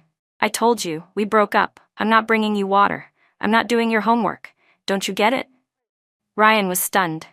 His expression flickered, clearly embarrassed. Just as he was about to explode, one of his buddies nudged him and said, "Ryan, you've got a gentle one trying to win a girl back," one of Ryan's friends muttered. Ryan had no choice but to soften his tone. "Emily, I was wrong to turn you down the other day. Let's go to that amusement park our families both like this weekend." "Okay?" I stepped right onto his homework notebook, staring as his slightly delicate, not quite handsome face began to twist with frustration. My voice was sharp and fierce. "I'll say it again, we're done. If you show up in my class and bother me again, I'll report it to the academic director. I'm sure he'll call your parents, and you wouldn't want them finding out about us, would you?" I turned around and walked off. Behind me, I heard Ryan's angry voice yell, "Emily, I gave you a chance. Don't regret it." I already did regret it, regretted not seeing his selfishness sooner. When I got back to the classroom, I immediately sensed that something was off. I could feel scattered, judgmental glances aimed my way. Our class monitor, Tiffany Lee, stood up and looked down at me with a condescending tone. "Emily, you're being way too obvious about your relationship. It's shameless." I shot back. What exactly did I do that was out of line? In my past life, I had no idea when Tiffany even got involved with Ryan, but the look of hostility in her eyes now made me wonder if something was already going on between them. With a sneer, Tiffany snapped, "You really need me to spell it out? Everyone knows you've been Ryan's pathetic lapdog." "You think you're so great at school that you can flaunt your love life?" she scoffed. "You only ranked 20th last time. There are 19 people in this class doing better than you. And you, of all people, keep calling him young Master Ryan like you're special." Her words made me feel sick. I lay my head on my desk, not even bothering to look at her. "Next time, I'll beat your score. Just wait." "You? Beat me?" Tiffany laughed coldly. "All you ever do is flirt around. Do you even know my rank? I was 5th last time." I didn't answer. I just kept my eyes closed. Tiffany, furious that I wasn't engaging, stormed out of the classroom. Later, I found out that while I was napping, Tiffany went to the academic director and exaggerated everything. She claimed I had no sense of collective responsibility, that I was constantly distracted by love and dragging the class down. My ranking had dropped to 20th after a bad test, even though I normally hovered around 15th. She also twisted the details of that one poor quiz into a dramatic tale. The result? Tiffany stood smugly next to our homeroom teacher, a satisfied smile on her face as he spoke to me in a serious tone. "Emily, you once said your relationship wouldn't affect your studies, which is why the school didn't make a big deal out of it. But your recent drop in rankings has the school concerned. If you don't place within the top 10 next time, we'll have to transfer you out of the advanced class." I frowned. "Even if I'm only ranked 20th, does that really mean I should be sent to the regular class?" Looking uncomfortable, the teacher explained, "The school feels that if you're not focused on your studies, it could affect the overall learning environment of the advanced class. That spot should go to someone who will use it more seriously." I nodded. This didn't happen in my previous life. It must have been triggered by the changes in how I now treated Ryan and Tiffany. Still, I replied with confidence, "No problem." Tiffany smirked. "Next time's the joint exam with the 8 schools. Let's see if you can even stay in this class." "If I can't stay, what makes you think you belong here either?" I replied with a cold smile, now fairly certain of a suspicion I'd had all along. "In this life, I'm not letting you two push me out of this class, and you won't be getting in either, Ryan." After that confrontation with Ryan, he never came looking for me again, which suited me just fine. I buried myself in my studies. My desk mate, ever the gossip, leaned over to chat. "Hey, did you hear? Ryan's been getting real close with Tiffany lately. She tutors him every day now." Seeing that I didn't react, he continued talking to himself. "I mean, Ryan's already loaded. Why is he even trying so hard in school?" Trying hard? More like using studying as an excuse to date, I thought. I smiled faintly and went back to my practice problems.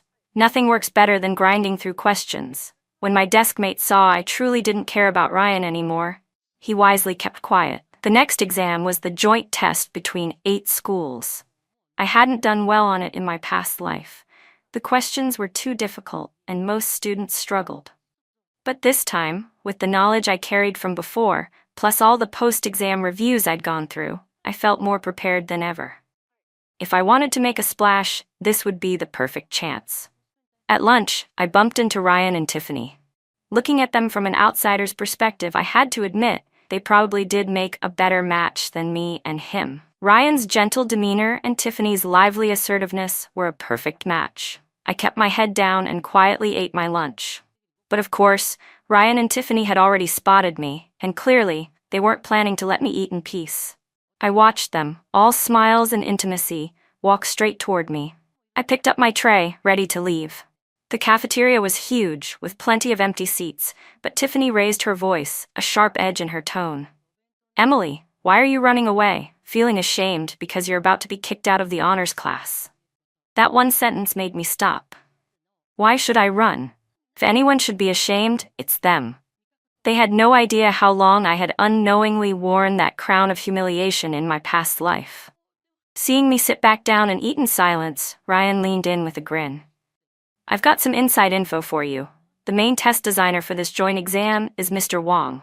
I managed to get one of the practice tests he made. Want a copy?" I didn't believe he could be that generous. I focused on my food and ignored him. Tiffany, annoyed, snapped, "Emily, we're just trying to help you. Is this how you respond?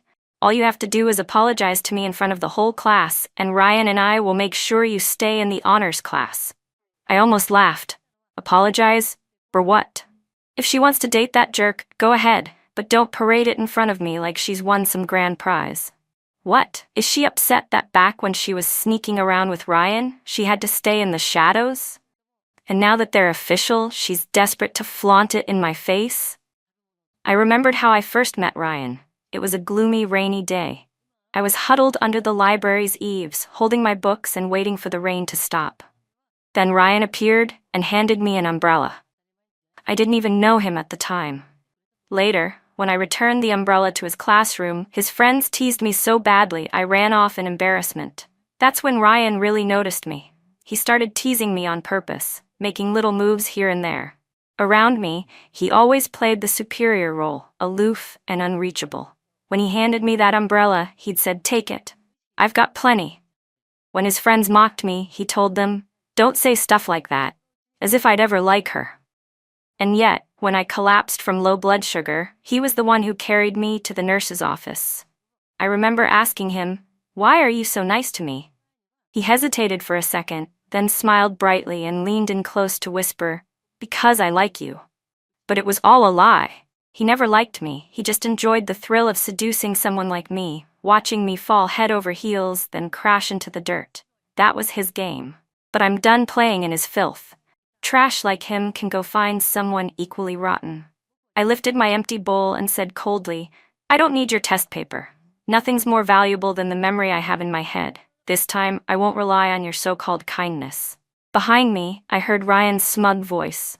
"Emily, then, get ready to be kicked out of the honors class. I can get in with just a snap of my fingers." "Is that so?" I said calmly. "Then let's see who stays." As the joint exam drew closer, the atmosphere in class became tense. Even Tiffany quieted down, focused on studying. After the exam, complaints erupted, just like in my past life.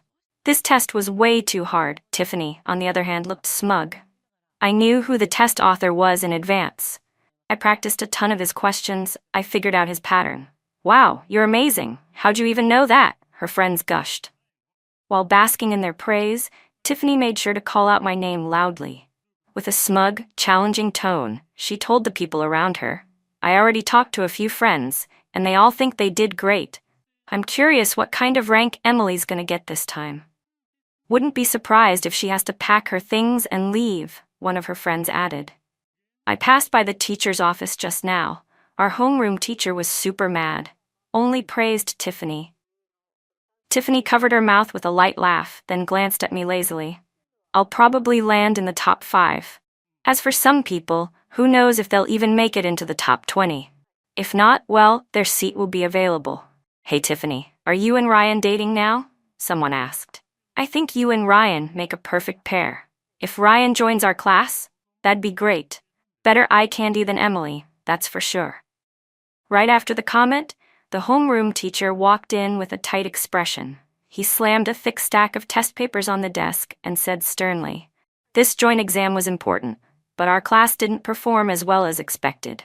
Some students scored worse than the regular class. The regular class ranked just below ours. Most top-performing students were in the honors class. So if the teacher said that, it meant someone had dropped out of the top 50 entirely." Complaints filled the room. These questions were way harder than usual, totally different level. Tiffany stepped forward confidently and said, "I thought the questions were fine." "Anyone who puts in a little effort normally could have handled that exam," Tiffany said. "If someone can't even outscore the regular class, they must have been slacking off all along. Don't you think so, Emily?" I answered absently, Sure." Tiffany covered her mouth and laughed, lifting her chin. "Still trying to act tough, Emily? Don't you know what rank you got? I just glanced at the results in the teacher's office. You didn't even make the top 20. In fact, your name's not anywhere past the top 20 either." But I was confident in my performance. I didn't believe I had fallen that far. I turned to ask the teacher directly, "Sir, what's my rank?" The homeroom teacher cut me off, clearly irritated. "How would I know your score? You students who don't take studying seriously nearly cost my honors class its ranking against the regular class. Now I'm going to read off a few names, those students. Go to my office and write a reflection letter." He began listing names in a stern voice. Shirley Liang, ranked 52nd. Max Meng, 67th. Wendy Peng and Jason Pan both ranked 73rd. And you, Bella Pan, you actually scored 98th. I lost my bonus because of students like you. Go write your reflections now." His angry voice echoed through the classroom. My name hadn't come up, but I was growing anxious. Then pointing at me, he added, "And you too, Emily. You don't even have a rank. Go write one as well." "What?" My eyes widened in disbelief. "How is that possible, sir? How could I have no ranking at all? Even if I turned in a blank sheet, I'd still get a rank." The teacher hesitated slightly, as if unsure how to respond. Right then, Tiffany's mocking voice chimed in at the perfect moment. "Could it be that you got caught cheating and the school hasn't told the teacher yet? Honestly, Emily, I didn't think you'd stoop so low just to stay in the honors class." That comment sparked a flurry of whispers from the rest of the class. A quiet boy muttered, "I heard someone did get caught cheating during the test. Just not sure who." Tiffany's confidence swelled as she nodded. "I heard it too. Someone got caught cheating during the exam, and people who cheat don't get scores. No score, no rank. Emily, if you were the one caught cheating, you might as well admit it now." The teacher now stood firm, ordering me to go write the reflection letter as well. But I hadn't cheated, and I would never score below the top 50. I stared coldly at Tiffany. "Spreading false rumors is illegal, class president. I hope you have proof, rather than making things up." "Then explain why your name isn't on the list," she said smugly. I couldn't. I had no explanation. The homeroom teacher, convinced I was the reason he lost his bonus, kept muttering angrily and tried to drag me out to write the letter. I refused.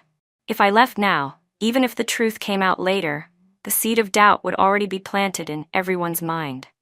And I had done nothing wrong. Why should I admit to anything? The tension in the room thickened until a calm voice came from the back corner. The top 10 tests were sent to the City Education Board for special review. They probably haven't been returned yet. It was Ryan Chen, the student who had always been number 1 in our grade.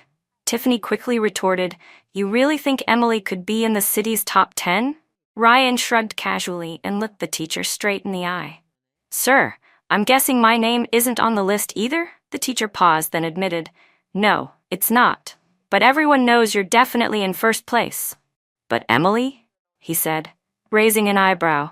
Then he turned to Tiffany with a faint smile. "Why don't we all just wait for the top 10 papers to come back before jumping to conclusions, okay, President Tiffany? I heard they'll be returned this afternoon, along with the list of any students caught cheating. Either way, we'll know for sure." His voice was soft but carried a firmness that couldn't be challenged. Tiffany looked at the teacher, saw that he wasn't insisting anymore, and reluctantly backed off. But not before muttering, "Why are you even helping her?" "Because you're all being too loud," Ryan replied. "You're interrupting my studying."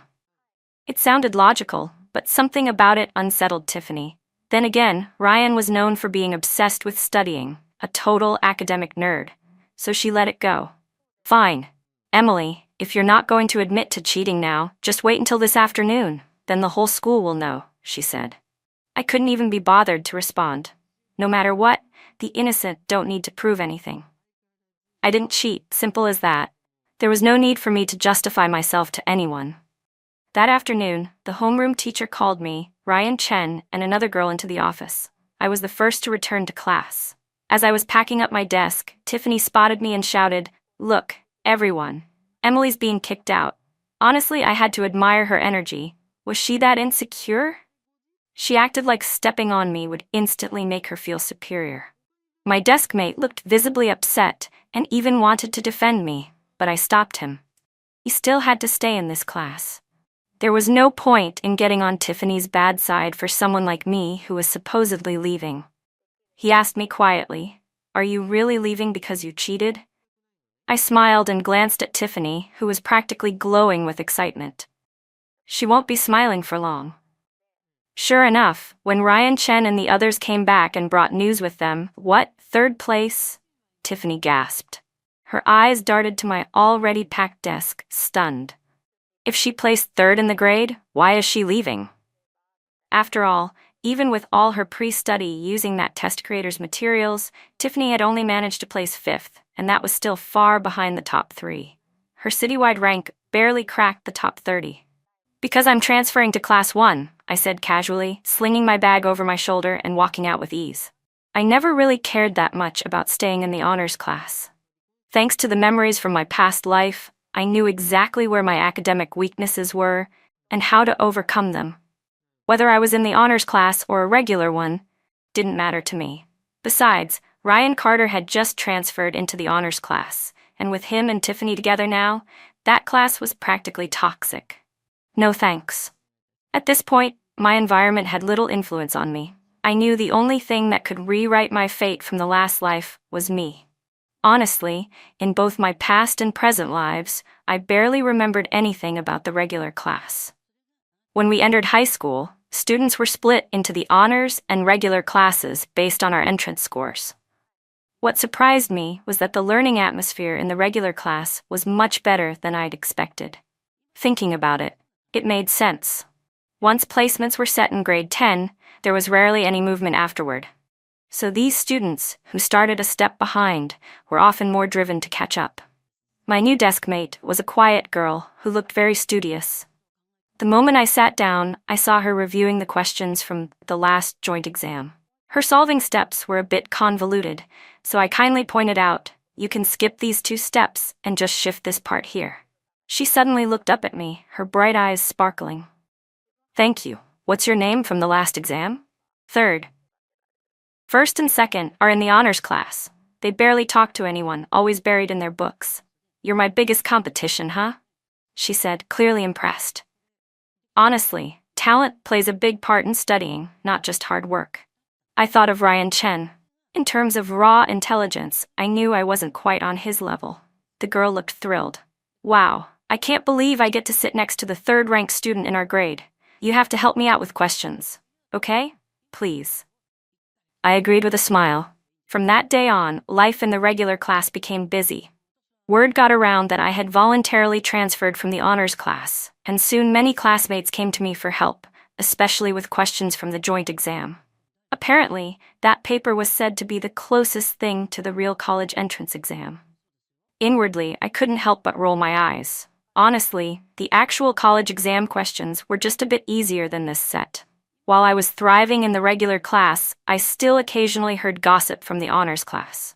One extra spot had opened up, and Ryan Carter took it. Several students with better scores than his were furious. But Ryan smoothed things over by handing out fancy gift bags to everyone, and suddenly, no one complained. Tiffany got what she wanted too. She and Ryan were officially dating now. I don't know if Ryan just had a thing for low-performing girls, or if Tiffany, once in a relationship, stopped caring about school. Either way, the 2 of them were all over each other in class, acting gross and overly affectionate. When my new deskmate, Lily Lee, told me about it, she even seemed indignant on my behalf. Not only are they constantly showing off their relationship, but they keep bad-mouthing you. I froze for a moment mid-question. Lily kept talking. Like, every time Ryan gives Tiffany something, she always asks, "Did he ever give this to Emily?" I clenched my pen a little tighter. "And Ryan always says no, says he never gave you anything, said you didn't deserve it." It was truly too much. But he wasn't wrong. In his eyes, the person I used to be wasn't worthy. Just like how the person he is now doesn't even register to me anymore. Pretending I hadn't heard anything, I asked, "Don't be upset. Want to keep going on this question?" "Yeah, let's do it," she said. Time passed quickly. When there were only 3 months left before the college entrance exam, the school held a masquerade ball. It was said to be one last chance for the seniors to relax before the final stretch. My grades were now steadily holding at second or third in the grade. I'd heard bits about Ryan Chen. He really was a genius. The kind of person who seemed born with a spotlight on him. I didn't stand a chance against him. The girl who had been fighting me for second place sometimes brought practice papers to discuss with me. She came to the ball, too. Just as I was about to ask which paper she wanted to go over, she handed me a beautifully crafted mask and said mysteriously, "Emily, wear this to the masquerade tonight." I accepted the mask, admiring the delicate design. I hadn't paid much attention to this event, but I thanked her for the gesture. The masquerade ball was held in the auditorium, just like in my previous life. The school had decorated it with vintage-style stages, each one playing a different classical track. Everyone wore masks, dancing and laughing under dim, elegant lighting. In my past life, I clung tightly to Ryan Carter, terrified of losing him in the crowd. I didn't know how to dance and was embarrassed, quietly begging him, "Don't walk so fast, stay with me." When the music swelled, he asked, "Why don't you dance?" I shook my head, looking down. "I don't know how." He gave a half laugh, maybe mocking, maybe not. Then he grabbed the sleeve of my dress and actually guided me through the steps, one graceful move at a time. The noise of music and people faded around us. I felt like I was walking on snow, savoring a rare moment of tenderness from him. But in this life, I came alone. Wearing the mask someone gave me, I held a glass of orange juice and leaned against a corner wall, watching couples swirl across the floor. After a while, it all started to feel dull. Maybe I should just go back and do another practice test. Just as I turned to leave, a few people stepped in front of me. Even though they were wearing masks, I could instantly tell who they were from the arrogance practically radiating through their disguises. I sighed. "Tiffany, shouldn't you be trailing after Ryan? Why bother with me? What, want to go solve test papers together?" The thought amused me. Tiffany, holding a cup of soda, suddenly threw it straight at me. Sticky liquid soaked my hair and trickled down my face. Oddly enough, I was calm, eerily calm. "All right. So this is how you want to play it." I grabbed a nearby bottle, twisted the cap off, and dumped it over Tiffany. She screamed, but her voice was quickly swallowed by the music. I gripped her wrist and said coldly, "What else do you want to try?" Tiffany clearly hadn't expected me to fight back. After all, I'd always come off as quiet and easy to push around. But enough was enough. She'd bullied me in 2 lifetimes now. I was done putting up with it. She winced from the pain, and her friends, pretty but useless, only offered half-hearted words from the sidelines. None of them dared step in. That's when Miss Liu, one of the teachers, noticed something was off and began making her way toward us. The moment Tiffany's sidekicks saw her coming, they all scattered. I let go of her wrist. Tiffany threw out one last ridiculous threat. "If you dare go after Ryan again, you better watch out." I blinked. "Who's going after him?" Before I could say more, a slender hand reached out toward me. Resting in the open palm was a pack of tissues. I glanced up, took the tissues without hesitation, and started wiping the soda from my hair. "I saw everything," he said. I didn't respond. Then came his next words, calm and unexpected. "Why not dance?" I froze, instantly raising my head to look at him, forgetting all about the mess in my hair. My voice trembled a little from surprise. "You? Who are you?" In my past life, I'd always had my doubts. Ryan Carter didn't seem like the kind of guy who knew how to dance. The boy in front of me smiled gently, but didn't answer. I reached out, instinctively wanting to pull off his mask, only to realize it looked surprisingly similar to mine. "It's you," I whispered, feeling like I'd just been played. I couldn't tell whether I was more amused or annoyed. In the end, I ran off in a panic, telling myself it was because I needed to go work on more practice tests. Back in the empty classroom, my hand trembled slightly as I gripped my pen. So it really was him. But maybe that was for the best. At least now, I'd resolved one of the lingering mysteries from my past life. This time around, I was determined to move forward without regrets. With that thought clearing my mind, I dove into my test paper, scribbling answers with focus. Dried soda dripped from my hair onto the paper, but I paid it no attention. On the top line, I pressed down hard as I wrote, C. As the college entrance exam approached, the entire school fell into a state of high-strung intensity. Everyone was racing against time. I was no exception, constantly reviewing and reinforcing key knowledge points, afraid this lifetime's exam might differ from the last. Everyone was working hard, well, everyone except Tiffany and Ryan. Ryan was clever, but he didn't put much effort into studying. He figured it was enough to get into a decent third-tier university, so he wouldn't lose face. Tiffany, once quite serious about school, had clearly been influenced by him. Now she skipped evening study sessions just to hang out with him. My seat was by the window, and one evening they passed by again, skipping study hall. Through the open window, I heard Tiffany laugh and say, "Look, Ryan, Emily's studying so seriously." Ryan didn't even glance at me. Instead, he threw an arm around Tiffany's shoulder and said smugly, "What's the point of being a top student? Tiffany, stick with me. Once we graduate from college, you'll help me take over the family business. And as for her, no matter how good her grades are, she'll still end up working for someone else." I couldn't help myself. "What's wrong with working for someone else?" I called out. "I love working. I absolutely love it." Then I slammed the window shut and let them strut away. The classroom had been dead silent, but after I spoke, a few people burst out laughing.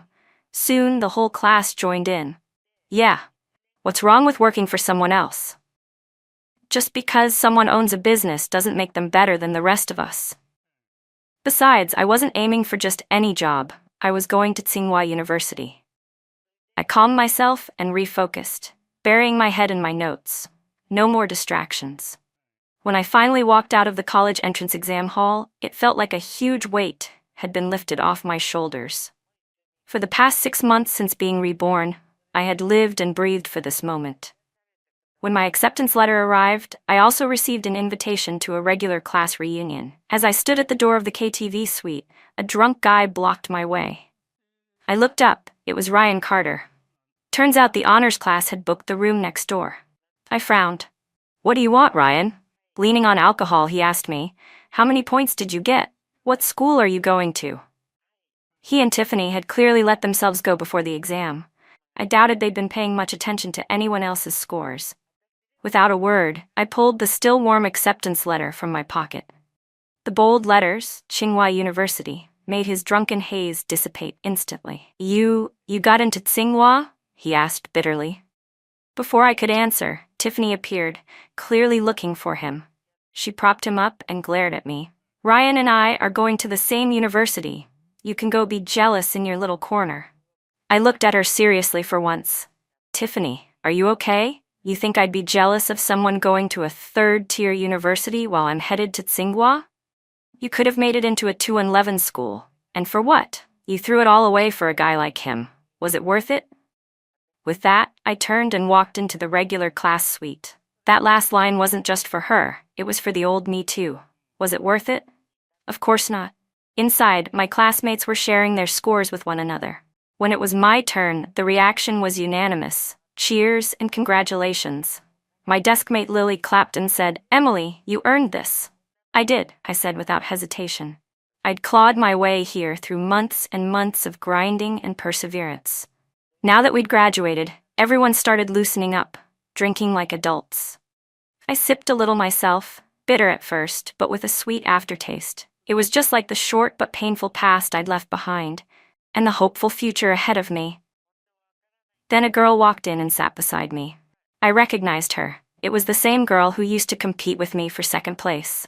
A little tipsy, my words were slurred and my expressions silly, which made her giggle. After things calmed down a bit, I asked, "Why'd you come to this room? Weren't you supposed to be next door with the honors class?" She looked a little awkward, hesitated for a moment, and finally said, "I came to apologize. That mask I gave you back then?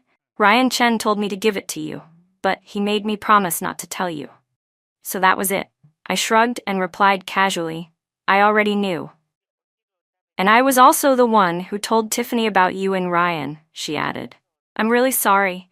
I was scared that you'd surpass me in the rankings, and I panicked. So I tried to make trouble for you, but after you actually did surpass me, I stopped being afraid." She rambled on, apologizing over and over. I finally interrupted with a small laugh. "I know. So what school did you get into?"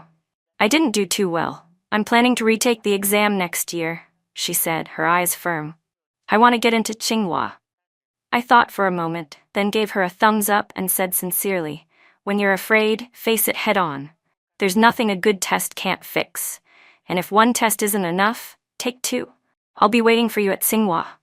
She nodded, then cautiously asked, "Do you still remember Ryan Chen?" At the mention of his name, my mind immediately recalled the moment that had stuck with me both in my past life and this one. Why not dance? Back then, I'd suspected that Ryan Carter wasn't the one who danced with me. I knew the boy who'd led me through those steps must have been someone else. But I never would have guessed that it was him, the one person I couldn't surpass, even after being reborn.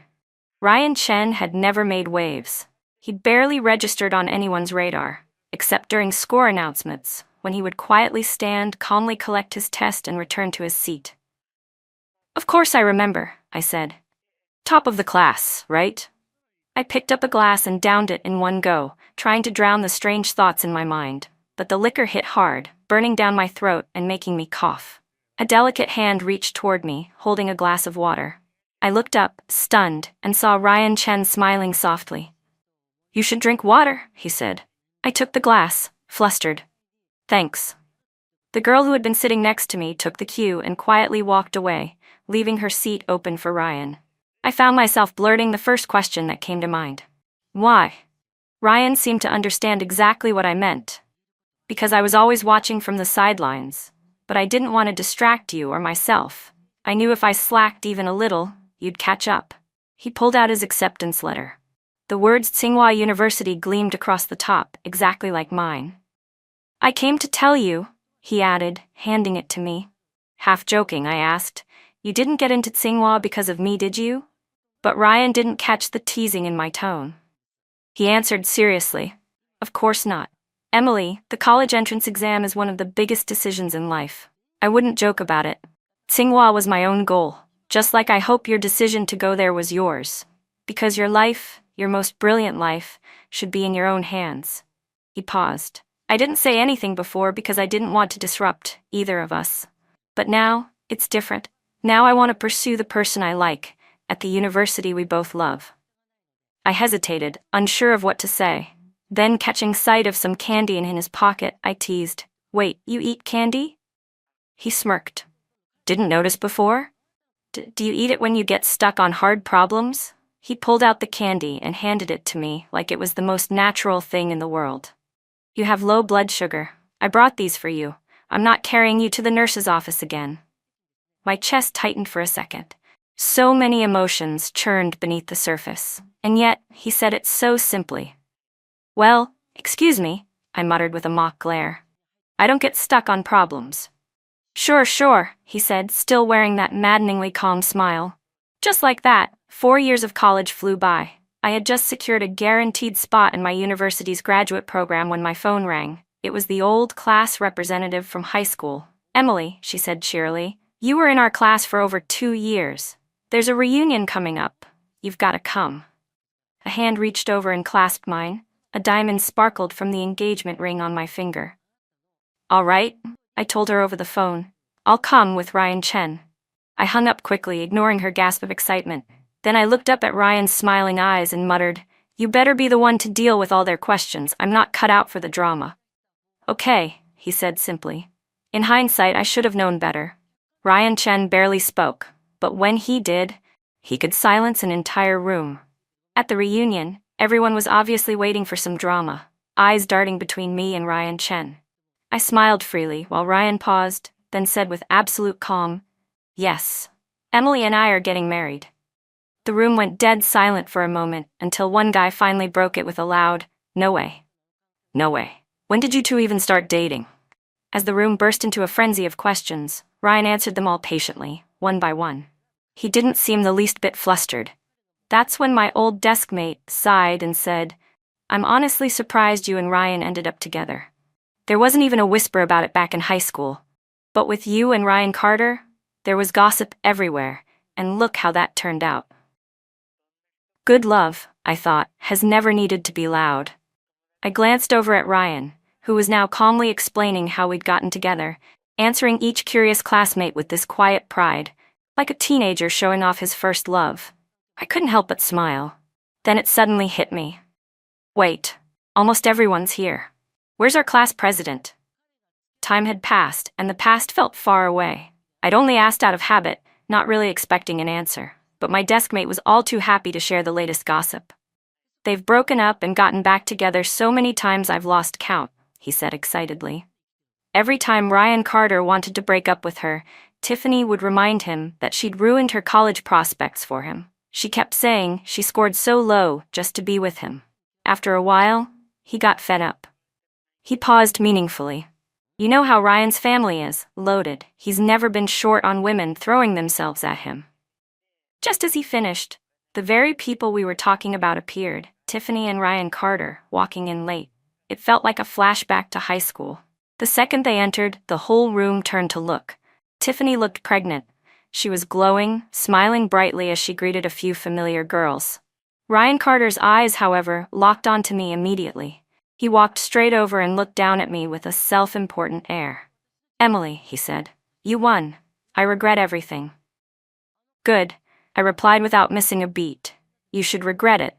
I regret ever being blind enough to date you." I kept my tones sweet and sincere, too sincere, which only made his face darken. Still not giving up, Ryan tried to push my buttons again. Putting on a fake soft voice, he said, "I heard you're staying at Tsinghua for grad school. I knew you'd always be amazing, and that's why you and I were always meant to be together." That actually made me gag a little. I didn't let it slide. I raised my voice, "Tiffany, come get your husband." She hadn't made it over yet, but Ryan Chen had. Without a word, Ryan stepped in front of me and extended his hand. I took it, and just like that, he led me away. As Ryan gently led me away, his hand wrapped securely around mine, I didn't look back. Not at the people I had once cared about too much. Not at the version of myself who thought love meant giving everything and asking for nothing. Not at the boy who once held my heart in the palm of his hand and crushed it without a second thought. I had already walked through fire, and this time, I didn't come out burned. I came out shining. Later that night, after the reunion, Ryan and I sat quietly under the stars outside the venue. He looked over at me, his voice soft but steady. "Do you regret anything?" I thought for a moment, then smiled. "Not anymore.